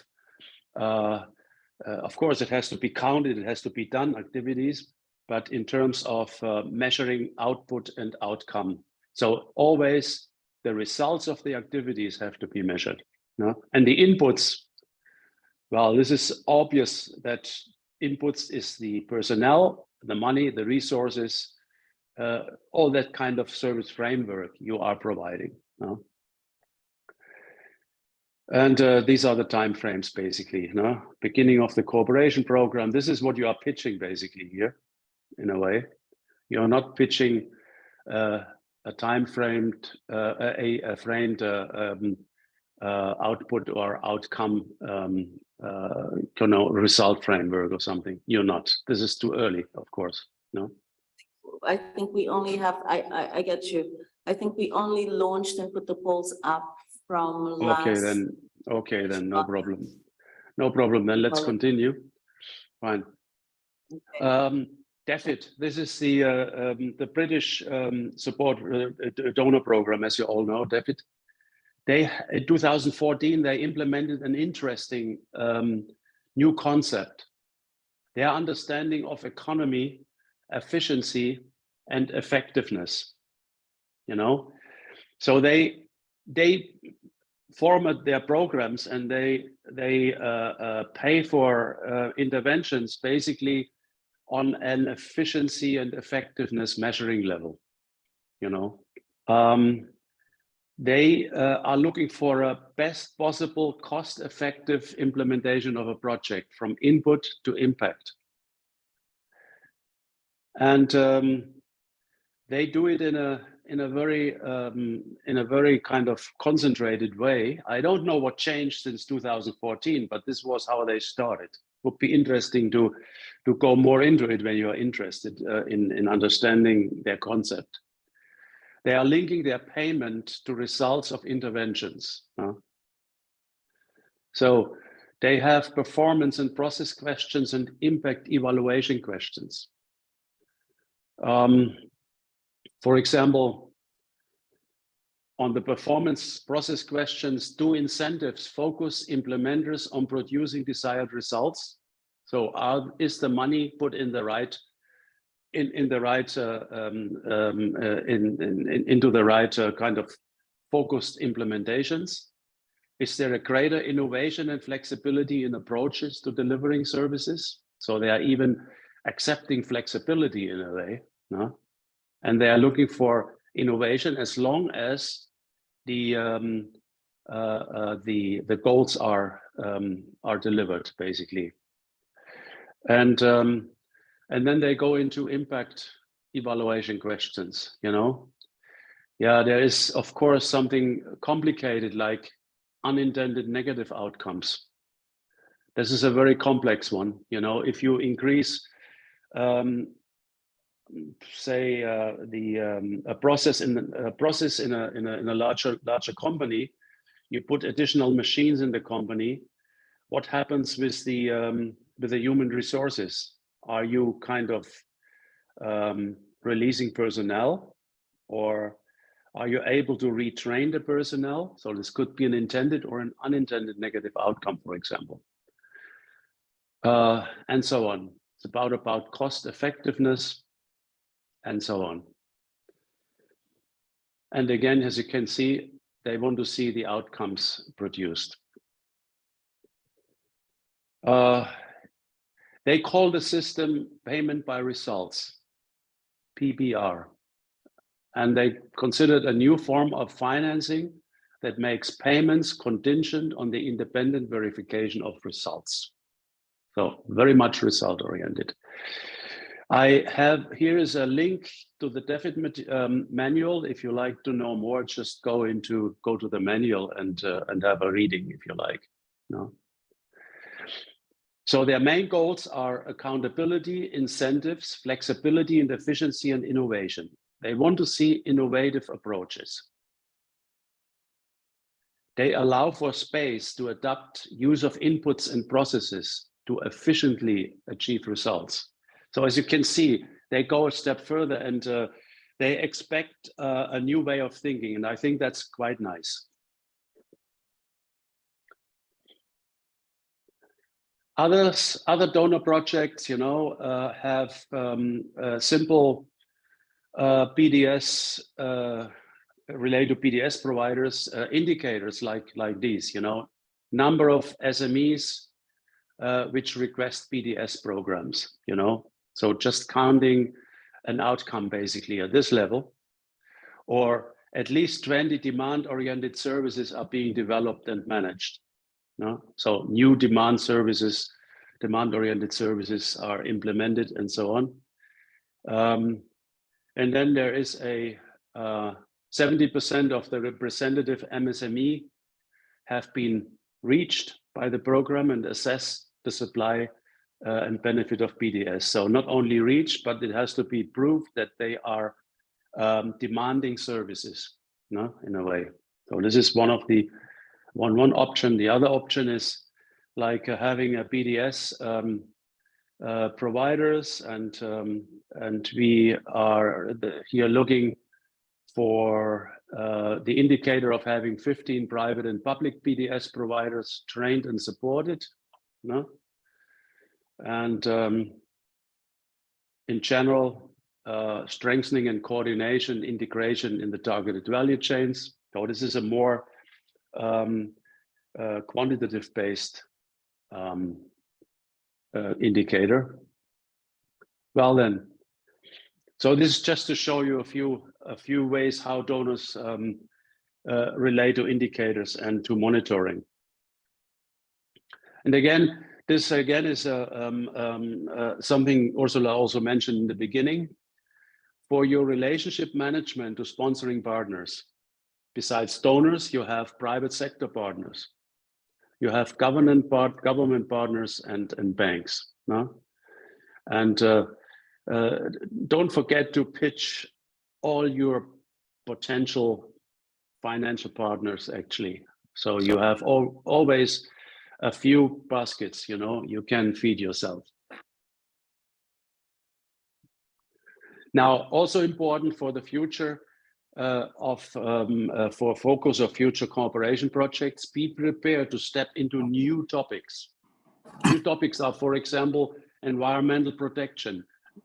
Learn about these issues, go more into details, find out what are the consulting contents on environmental protection concerns.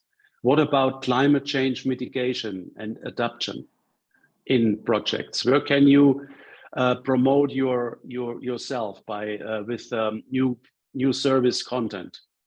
CO2 footprint along the value chain, supply chain. Energy efficiency in larger companies. How do you implement energy efficient programs? And do not forget the social factors, labor market migration, and so on and so forth. Change of TVET systems or training concerns within the country training environment. All these are issues which you should cover in the future, and not just how to implement production in a company or improve production in a company. And I think these kind of subjects and issues will put you a bit more in the forefront, and the donors will understand that you understood the message. Be innovative and be future oriented, and cover the specific topics which are crucial nowadays and will become even more. No? I show you this one quickly here. As you can see, it's nothing related to Mozambique or so, but it shows the trends, you know. From 2018 to 2025, the market size for frontier technologies in $1 billion. For example, the big data issue, no? 4 times higher, you know. Big data means has to do with working in you know, putting databases together which are crucial for macroeconomics and so on and so forth. But it just shows you in all these area of digitalization that the demands are increasing tremendously. So this is probably nothing for you at this moment. It just shows the demand to implement digitalization processes in the SMEs. That's another concern in the future. Supply chain integration, for example, RFID solution and so on, the simplest one, you know. So these kind of things are important in the future to manage. CO2 footprint is something very important in the future. This is a company in Germany called Froster, one of the market leaders for deep frozen food products. They deliver right on the doorstep. They come with trucks and deliver to the households deep frozen food. They are already asking for information from the developing, from the partners, from the supplying partners in Africa, in Latin America, and Asia for food products about their footprint indications. Storage, you know, 2% of the footprint. Transport ingredients, packaging ingredients. So they are asking these questions. What about trade? What about consumers? And so on. At the end, they have to publish in the future a CO2 footprint for this specific product coming to the market, you know? So that this case, it's CO2, 152 gram CO2 per 100 gram food, no? So as make this as one of your concerns, you know, trying to get more into that CO2 footprint concern and provide consultancy to companies, tell them how they should start dealing with it in the future. So you can see here, these companies, this case Froster, they put a very strong effort on environment and climate, you know, for reducing greenhouse gases. And this is what they are planning actually, you know, in 2023, they want to have basically information from all the suppliers on the footprint. They want to reduce their footprint kind of wastage. And they even nominate the SDGs, you know, UN SDGs, in order to make it more transparent. And this goes to their public, to their websites basically. It shows the public that they are keen, you know. Well, everybody tries to make a point in this concern. Okay, we have 15 minutes to go, and I will quickly go through some grants and funding basics. In the last 5 minutes, we can round up with a brief discussion on what I just explained to you in the last few slides, and also related to grants and funding. The funding and grants and development cooperation. There are a number of interesting sources. One being, for example, European Investment Bank, when I stick to Europe. Also, GIZ has an interesting page on their website regarding grants. The EU as well has something related to grants in their websites, but more on grants of member states, you know. So everything is a little bit focusing into different directions. The EU funding for Africa was worth 150 billion to boost post-pandemic growth. So this was a very specific area. The UK invests, well, this can't be 10 British pounds. This would be a little bit, not too much. I think this is just a beer, cost of a beer or a coffee. It must be 10 million. I don't know. I'm sorry. This is a spelling error here. Into low carbon energy projects in Nigeria. The EU on Monday, that was something a couple of months ago, on Monday pledged to disperse the sum of 148 million euros for the implementation of projects in 6 sectors in Mozambique, including education, building resilience in the northern region of the country, water, sanitation, and so on. So EU also having these kind of grants for specific purpose.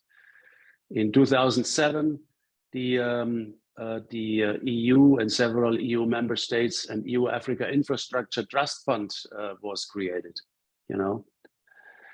So as you can see, there are things going on, but you need to be informed. Therefore, go to these main websites and try to find out, talk to your government responsible sources. They should know about what grants are coming up.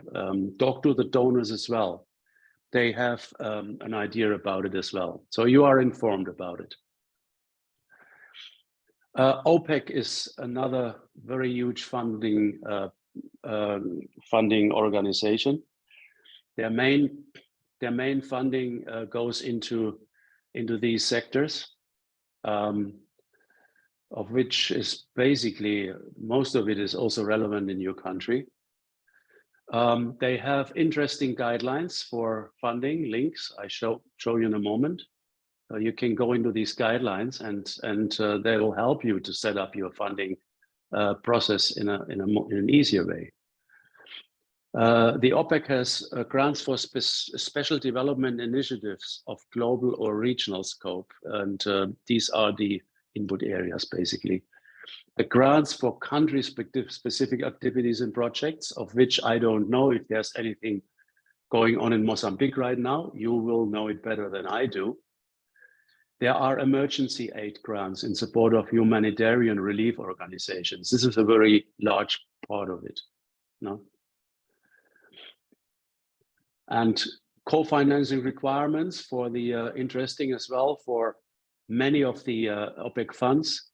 For projects above $100,000, the project should not exceed 50% of the total cost. So there is a cost sharing involved.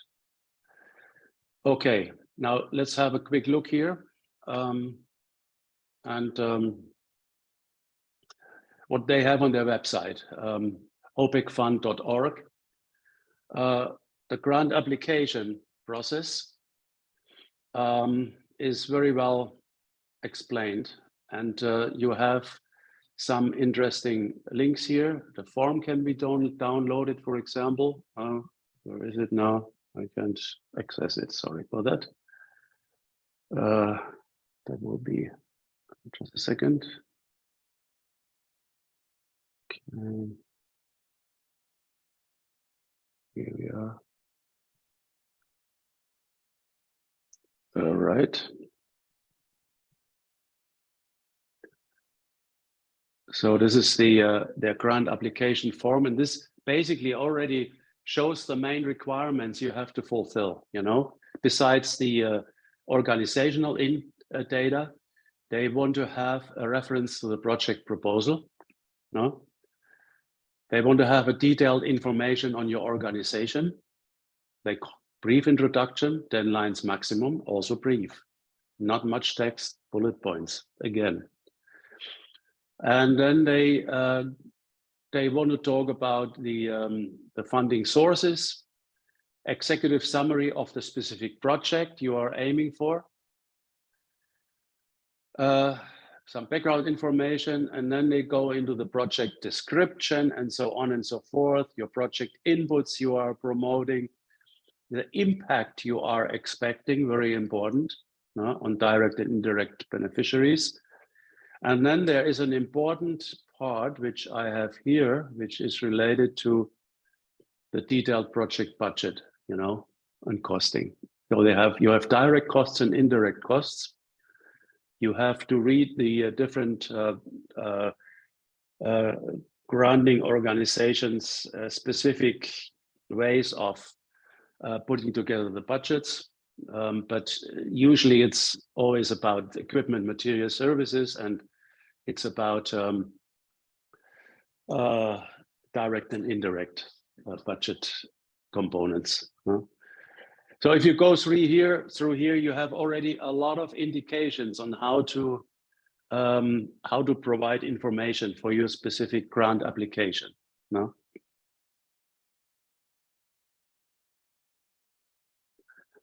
Right.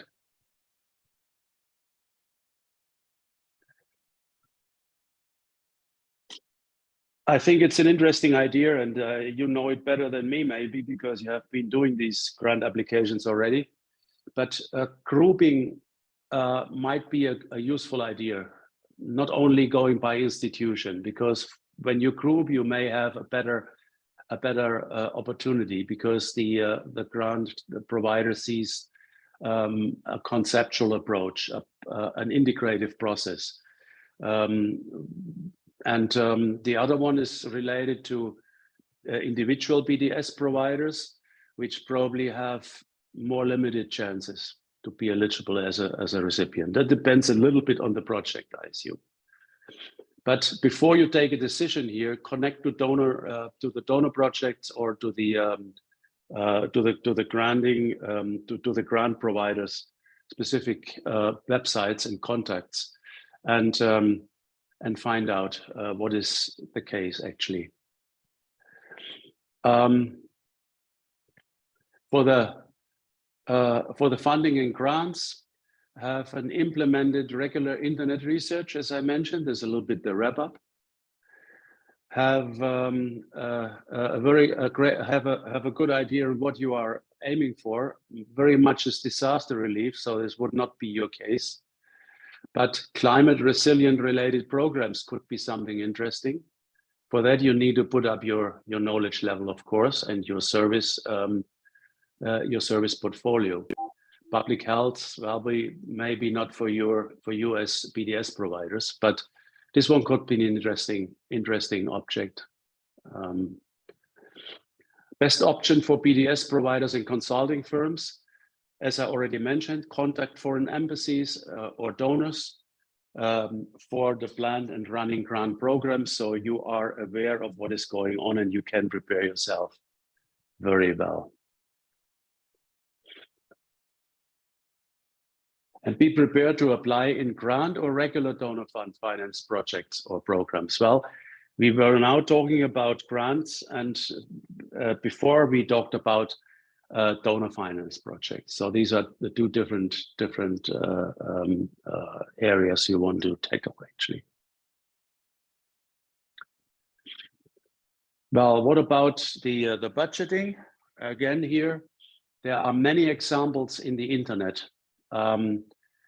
I just won't go into the links here. I leave it to you because you can read it as well. You just go through the different blogs and the different inputs here. Two interesting pages I found are these two pages on enkel.ca and clicktime.com.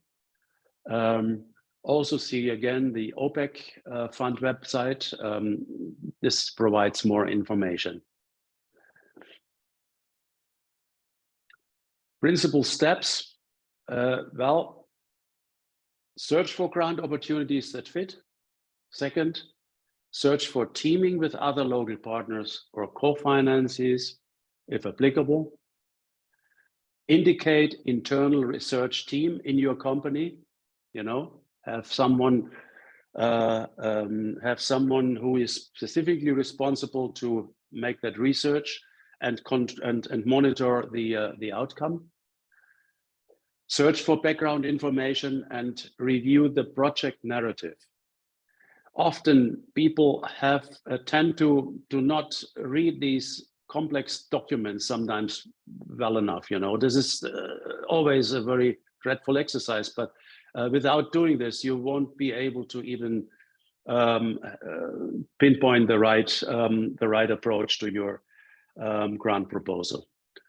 Understand all the indicators they have and the requirements very well before you go for it. And then draft a project narrative and budget, which is based on the original narrative from the donor or from the grant providing organization. Then draft a letter of support. This is very important because it is usually the entry point when you send the package, you know. Don't tell too many stories. Don't write a 10-page letter. Make it no more than 2 pages if you can, right? So make it very focused and tell them what you want. Nobody is reading 10 pages anymore. They want to have right in the front page, they want to have the pinpointed most important issues, and that counts. And then complete the forms. Now, example of a flow chart, also interesting if you want to go for that. Let's see if I can find it here. Flow chart, here it is. The Columbia State University has a very interesting flow chart here, indication. All will be also interesting for you. You develop project ideas, how to find funding sources, how to find out, are we good enough? What is the procedure on approvals and so on. So this is an interesting routing here. And if you like to read more, just go to the flowchart, pre-award flowchart and the post-award flowchart, no? From Columbia State University in the US. The link is there, so no worries, no? Okay, 12 o'clock, and thank you very much for your kind attention. And if you like, Ursula, let's be 5 minutes over time and ask for final questions, if you like. Thank you very much for your patience with me over the last couple of hours. Muito obrigada, Wolfgang. Eu acho que isto foi superbo. Muitíssimo, muitíssimo bom. Ainda não vou comentar, em especial sobre os últimos pontos que foi trazendo, porque eu gostava mesmo que usassem desta oportunidade para fazer perguntas, para esclarecer as dúvidas que tenham, como fazer parte deste tema, com reuniões regulares, com criar pessoas específicas no Departamento de Pesquisa e Desenvolvimento. Eu não vou entrar ainda nisto porque eu quero que nós possamos ouvir a vocês e interlocutar. Então, a sala está aberta para colocarem questões. Aproveitem. O Wolfgang é uma pessoa com muita experiência e que tem toda a vossa atenção agora. Por favor. Eu dizia que foi com tão prazer que vi essas diversas fontes de financiamento, desses fundings and grants disponíveis. A minha maior preocupação é que para as micro, pequenas e médias empresas, associadas àquilo que é a filosofia dos países, em especial Moçambique, quando se trata desse tipo de fontes de alimentação, neste caso, dos programas existentes. Os fundos geralmente podem ser fundos perdidos ou podem ser fundos catalíticos, vai depender daquilo que é. A ser um fundo perdido, tudo bom. Então, não tem nenhuma taxa para o benefício das empresas, das pequenas e médias empresas. Mas, mesmo assim, o critério de elegibilidade para se beneficiar desses fundos para as pequenas e médias empresas é totalmente difícil. Principalmente quando são fundos perdidos, onde elas não precisam, digamos, de fazer o seu retorno. Os critérios que são impostos pelos países beneficiários desses fundos são extremamente pesados. Quando são fundos, nesse caso, fundos catalíticos e outros, tá? O custo desse fundo, quando chega no território, quando chega a Moçambique, posso dizer no termo vulgar, é empolado. Está a perceber? Então, a sua taxa de juros mantém-se proibitiva para as micros e pequenas empresas. Então, qual é a filosofia, dentro da experiência que o consultor tem, para as pequenas e médias vão tentar, digamos, fazer o overcome desse tipo de situação? Porque não que não existam, digamos, projetos estruturantes dentro das pequenas e médias empresas que possam lhes permitir desenvolver serviços. Existem, mas há um desincentivo quando vão à procura, neste caso, de fundos para os investimentos. Zafanias tem que começar a fazer o fecho do seu argumento. Obrigada. Já não era só isso aí. Qual seria a estratégia para as pequenas e médias empresas nesse sentido? Obrigada. Wolfgang, podemos ir aceitando mais pelo menos 2 online e 2 na sala, pode ser? Yeah. Obrigada. Vou pedir aos colegas que estejam online para submeter mais 2 intervenções. Obrigada. Eu tenho aqui uma do Joaquim Mapenzen, que diz que foi uma interação muito interessante, mesmo que não tenha captado tudo, serviu para abrir a minha mente no concerne a BDS. Muito obrigada, Joaquim. Vamos fazer mais intervenções. Em especial, eu iria pedir, em jeito de provocação, com relação aos grants, como elaborar, como pedir, como aceder. Linda, sim, se faz favor. Muito obrigada. Um dos grandes desafios para quem está permanentemente em busca de desafios é a geração de um track record ou evidências em relação a como terá aplicado os fundos anteriores. E uma das coisas que nós estamos a experimentar fazer agora, tendo uma empresa que está de alguma forma ligada à área de comunicação e storytelling, brand storytelling, uma das coisas que nós estamos a tentar investir agora é encontrar formas sobre como, desde o princípio dos projetos nos quais nós estamos envolvidos, gerar um histórico que nos permita gerar evidências. E nós tivemos agora recentemente uma experiência que, havendo oportunidade, gostaria de partilhar futuramente, que é o Mobile Reporting, que é no âmbito da implementação dos projetos, capacitar as pessoas no terreno, os beneficiários, em Mobile Reporting, que é passarem-nos informação sobre o decorrer das atividades através do telemóvel. Portanto, elas recebem um treinamento rápido em como fazer pequenas reportagens ou contar histórias usando o telemóvel e partilham isso numa base regular. E nós usamos isso, eles recebemos, editamos e geramos histórias que vão nos dando mais ou menos uma indicação do que está a acontecer com os diferentes projetos. Uma das coisas que isso nos permitiu é gerar uma situação de visionar, dos beneficiários visionarem onde é que eles começaram e, ao longo do processo, irem percebendo as mudanças através dos vídeos que depois eles têm a oportunidade de voltar e ver onde é que estão. Outro é corrigir. Fecho do argumento, só chover. Outro é corrigir. Então, uma das coisas que penso que pode ser também um grande investimento neste processo de capacitar as organizações a acederem a grandes, é no processo de geração de um track record que sirva de suporte para apoiar na decisão sobre se vão ou não beneficiar do financiamento. Muito obrigada, Linda. Vou então pedir que alguém da sala aqui também, que ainda não tenha falado, possa, por favor, também fazer uma intervenção. Da sala presencial. Muito obrigada, mas eu não tenho muito a falar, senão agradecer pela capacitação. E fazendo uma pequena questão e um pequeno comentário, sobre a análise do mercado, antes de fazermos a implementação desta iniciativa, né? O anterior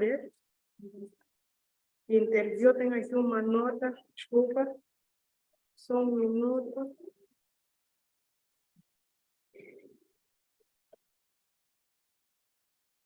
Sobre a última intervenção, segundo a nossa base de dados, nós temos 1.936 pequenas empresas, médias temos 137, micro temos 3.171, grandes temos apenas 61 empresas. Então, se for para beneficiar as pequenas e médias empresas, realmente podemos ter um pequeno problema, porque as nossas pequenas e médias empresas não têm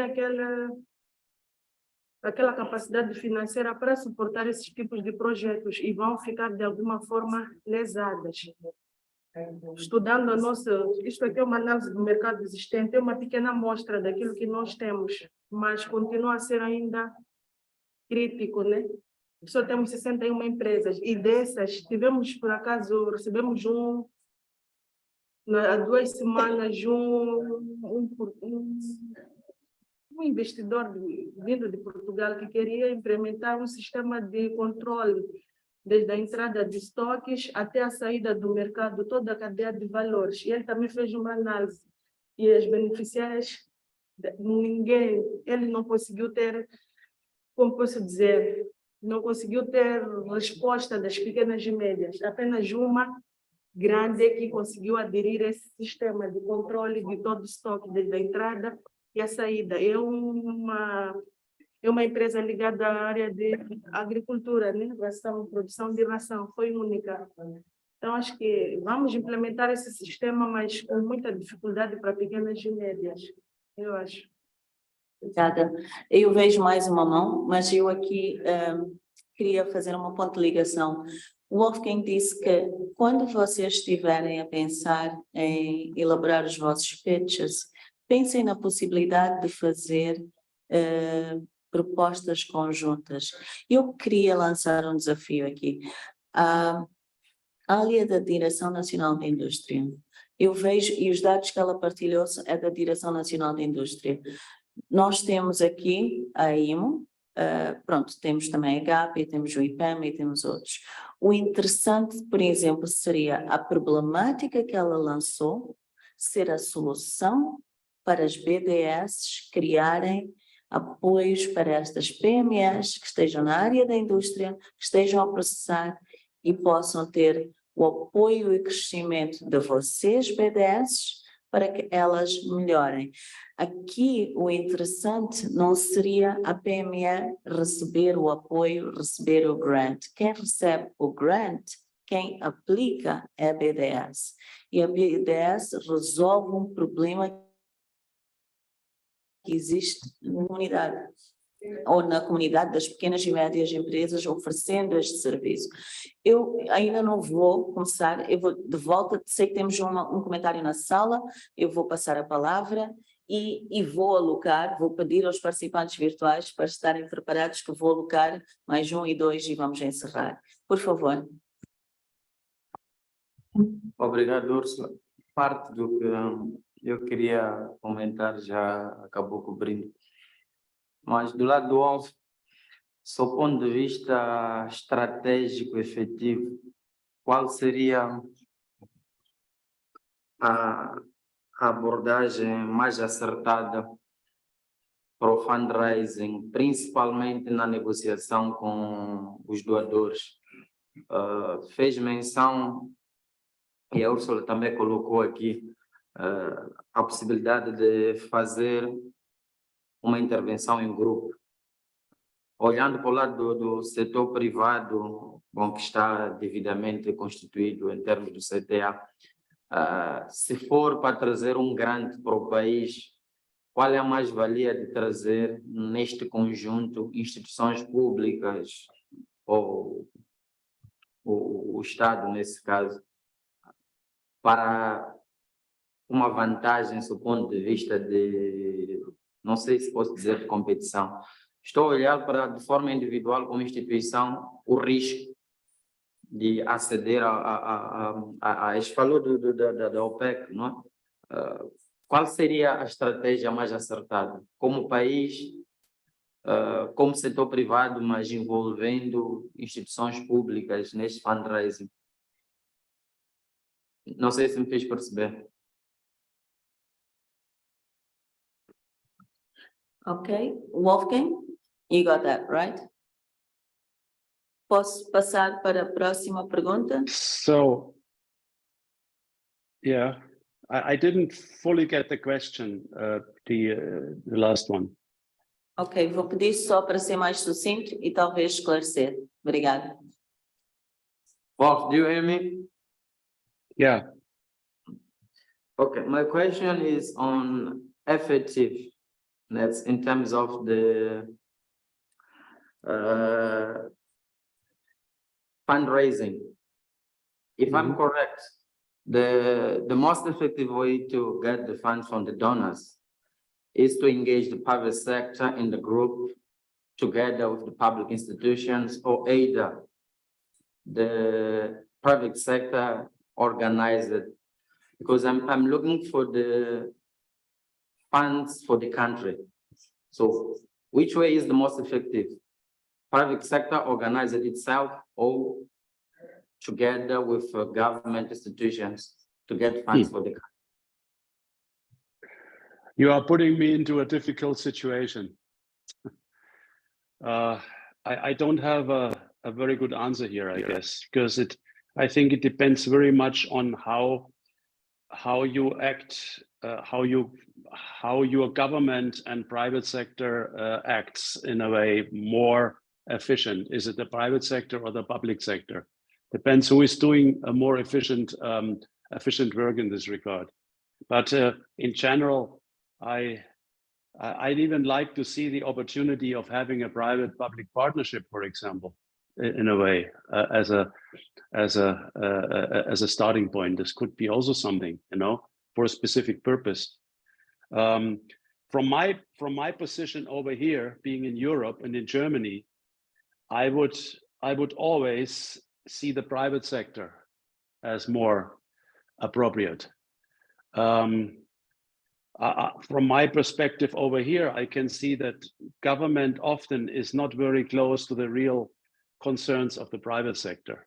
I mean, we are in a different situation than Mozambique, of course, but I can see, you know, if you say what is best for my country, then it's probably a government issue, because they have to see the infrastructural issues, they have to see the macroeconomic concerns and so on.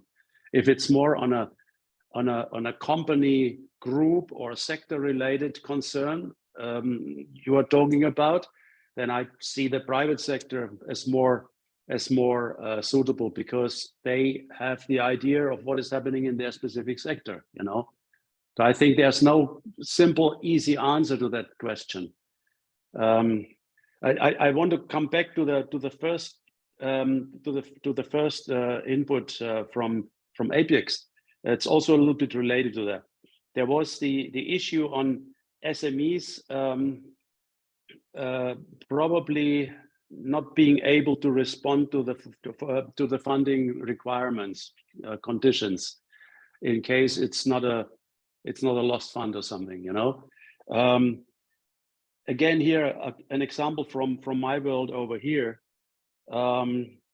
We have, as you do, we have a few million SMEs in the country, you know, and the SMEs in almost each of the countries are the backbone of development, and we need to support these SMEs by all means.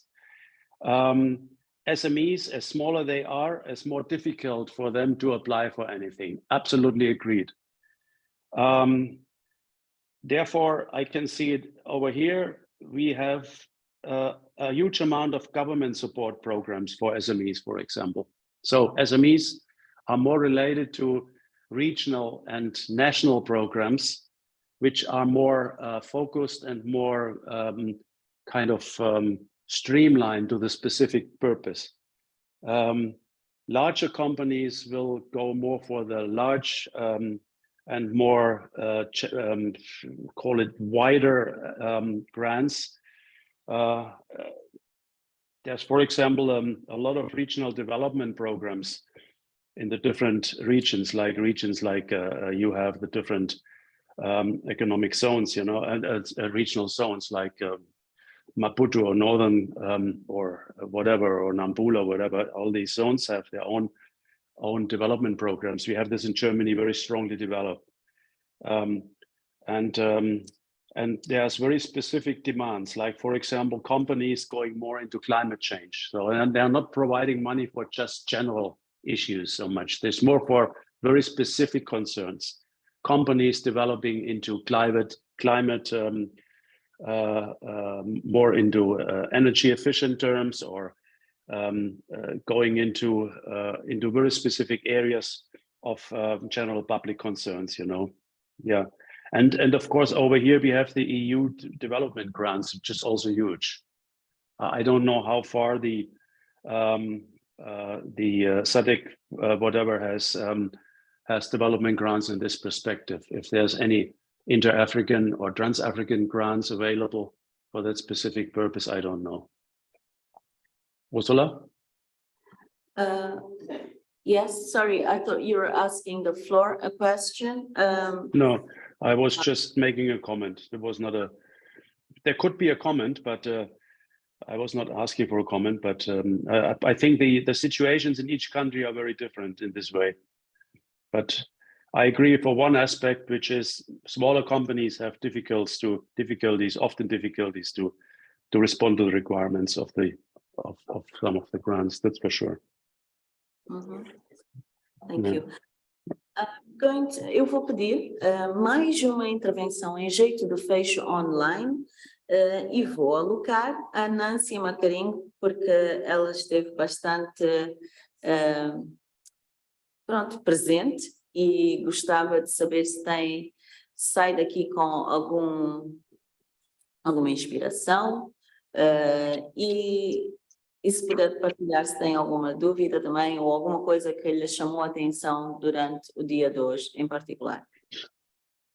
Boa tarde e obrigado pela oportunidade de poder apresentar alguma questão. Particularmente não tenho nenhuma questão no momento a apresentar.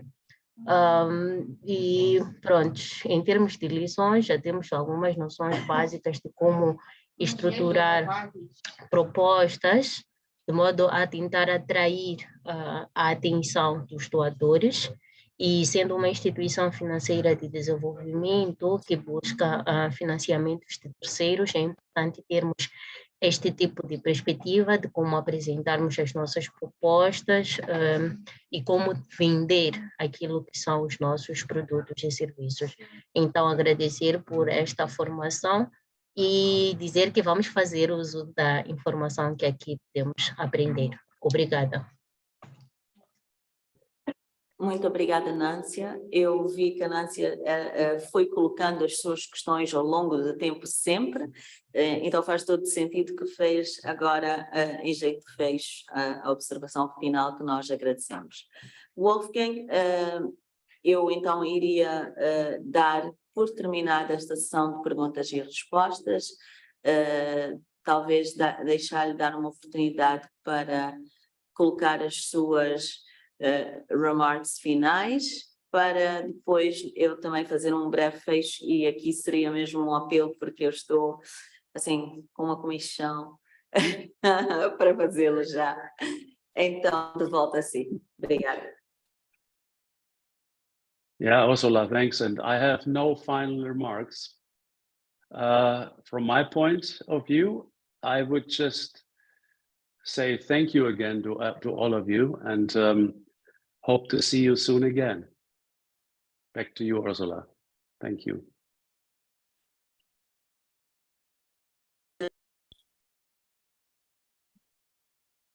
Wolfgang, desculpa, parece Yes. a nossa conexão está um bocadinho instável. Hello, you hear me? Yes, Hello? agora Yeah. conseguimos. Now, once again, I have no final remarks. Otherwise, I would have to start again with my presentations to make my final remarks. So I think the message is clear, at least from my side. I hope you were able to grab some main ideas.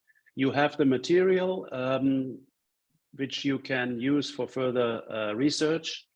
And I wish you a lot of luck, and not only luck, but also good ideas and strong motivation to continue working in your fields. I hope to see you soon again, and for now, goodbye. Thank you very much. Muito obrigada, Wolfgang. Eu acho que hoje foi um dia excepcional. Eu tive bastante gosto em estar presente e moderar esta sessão. Gostei bastante dos links e dos websites e grant applications que o Wolfgang deu. Eu tenho expectativa que vocês façam uso, que vocês possam clicar, perceber um bocadinho. Eu sei que é um bocadinho de um mundo diferente. E é uma forma de olhar para as coisas mais proativas, menos... e aqui eu vou provocar mesmo o IPEM, a Agência de Val de Zambeze, a GAP, e aqui estou a falar das instituições públicas, o IPAPX. Eu quero que vocês saiam da vossa zona de conforto, mas ao mesmo tempo nós temos aqui a Colani, temos a Câmara de Comércio, também temos a IMO, temos a DNI e o MOSAP. Eu gostava de vos ver bastante engajados e inspirados para mudarem a forma de operar e pensarem realmente como é que a gente consegue atrair parcerias público-privadas, para outro caso, no caso público-privadas, sem ter que esperar que haja um doador que caia de paraquedas com algo que é extremamente difícil. Como é que a gente passa a fazer isto do nosso dia a dia? Como é que nós asseguramos, como é que nós fortalecemos o nosso orçamento? Do outro lado, eu então, que é das instituições de serviço de desenvolvimento privado, eu espero que vocês saiam daqui inspirados e pensem, bom, talvez a gente tenha estado a olhar disto de outra forma. Será que nós poderíamos fazer projetos, não só um, ter, sei lá, 5, 10 projetos em carteira, mas não irmos sozinhos, porque se a gente vai sozinho, nós não chegamos lá. Vamos olhar para quem está aqui na sala, vamos ver outros provedores que estejam noutras regiões, talvez nós estejamos só em Maputo, a Assis também está aqui, talvez nós estejamos só em Sofala, ou uma coisa assim. Como é que nós vamos unir, como é que nós vamos criar parcerias, até porque grande parte destas BDS já existem há mais de 10, 15, 20, 30 anos, o que significa que vocês entrando em parceria uma com outra é muito mais valia.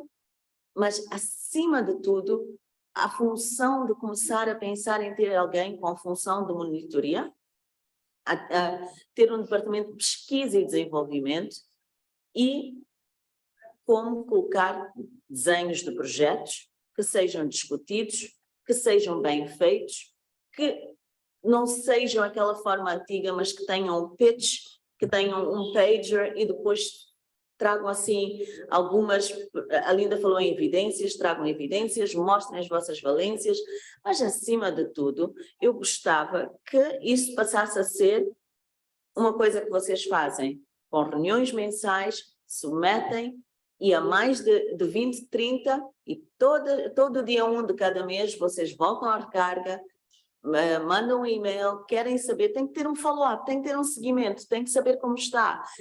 Assim que tiverem alguém a pegar o vosso anzol, vocês pegam no anzol, chamem mais perto e vão trabalhando o doador, ou vão trabalhando o parceiro de cooperação. Vão mostrando que vocês são sérios, que trabalham em conjunto, que um tem uma e outra especialidade, mas acima de tudo, que façam os vossos... passam a fazer o clique, passam a fazer propostas e que se as submetam muito em breve, porque eu acho que se avizinha um 2023 difícil. Gostava que usassem um chapéu um bocadinho diferente. Não pensem inteiramente se a proposta ou se o projeto seria para beneficiar as PMEs, mas poderia ser misturado.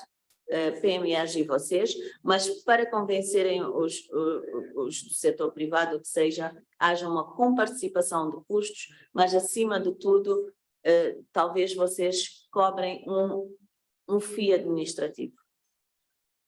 Pensem um FII administrativo pequeno, porque estão a começar agora, mas depois gradualmente vão aumentando. Vejam o que as ONGs cobram, o que as instituições das Nações Unidas fazem, mas têm que ser mais proativos. Eu espero que vocês saiam daqui já com luzinhas assim a acender, já com planos e projetos para 2023 e que a apresentação que iremos ter para o final do dia de hoje não vai só para a prateleira, não vai só para o vosso inbox do e-mail, mas que vocês irão fazer o clique, o link de cada um dos links, façam valer o esforço do Wolfgang de estar bastante longe, estar bastante perto de nós e até uma próxima vez para ele, que vai ser em breve. Eu tive imenso gosto e espero que vocês saiam inspirados. Obrigada.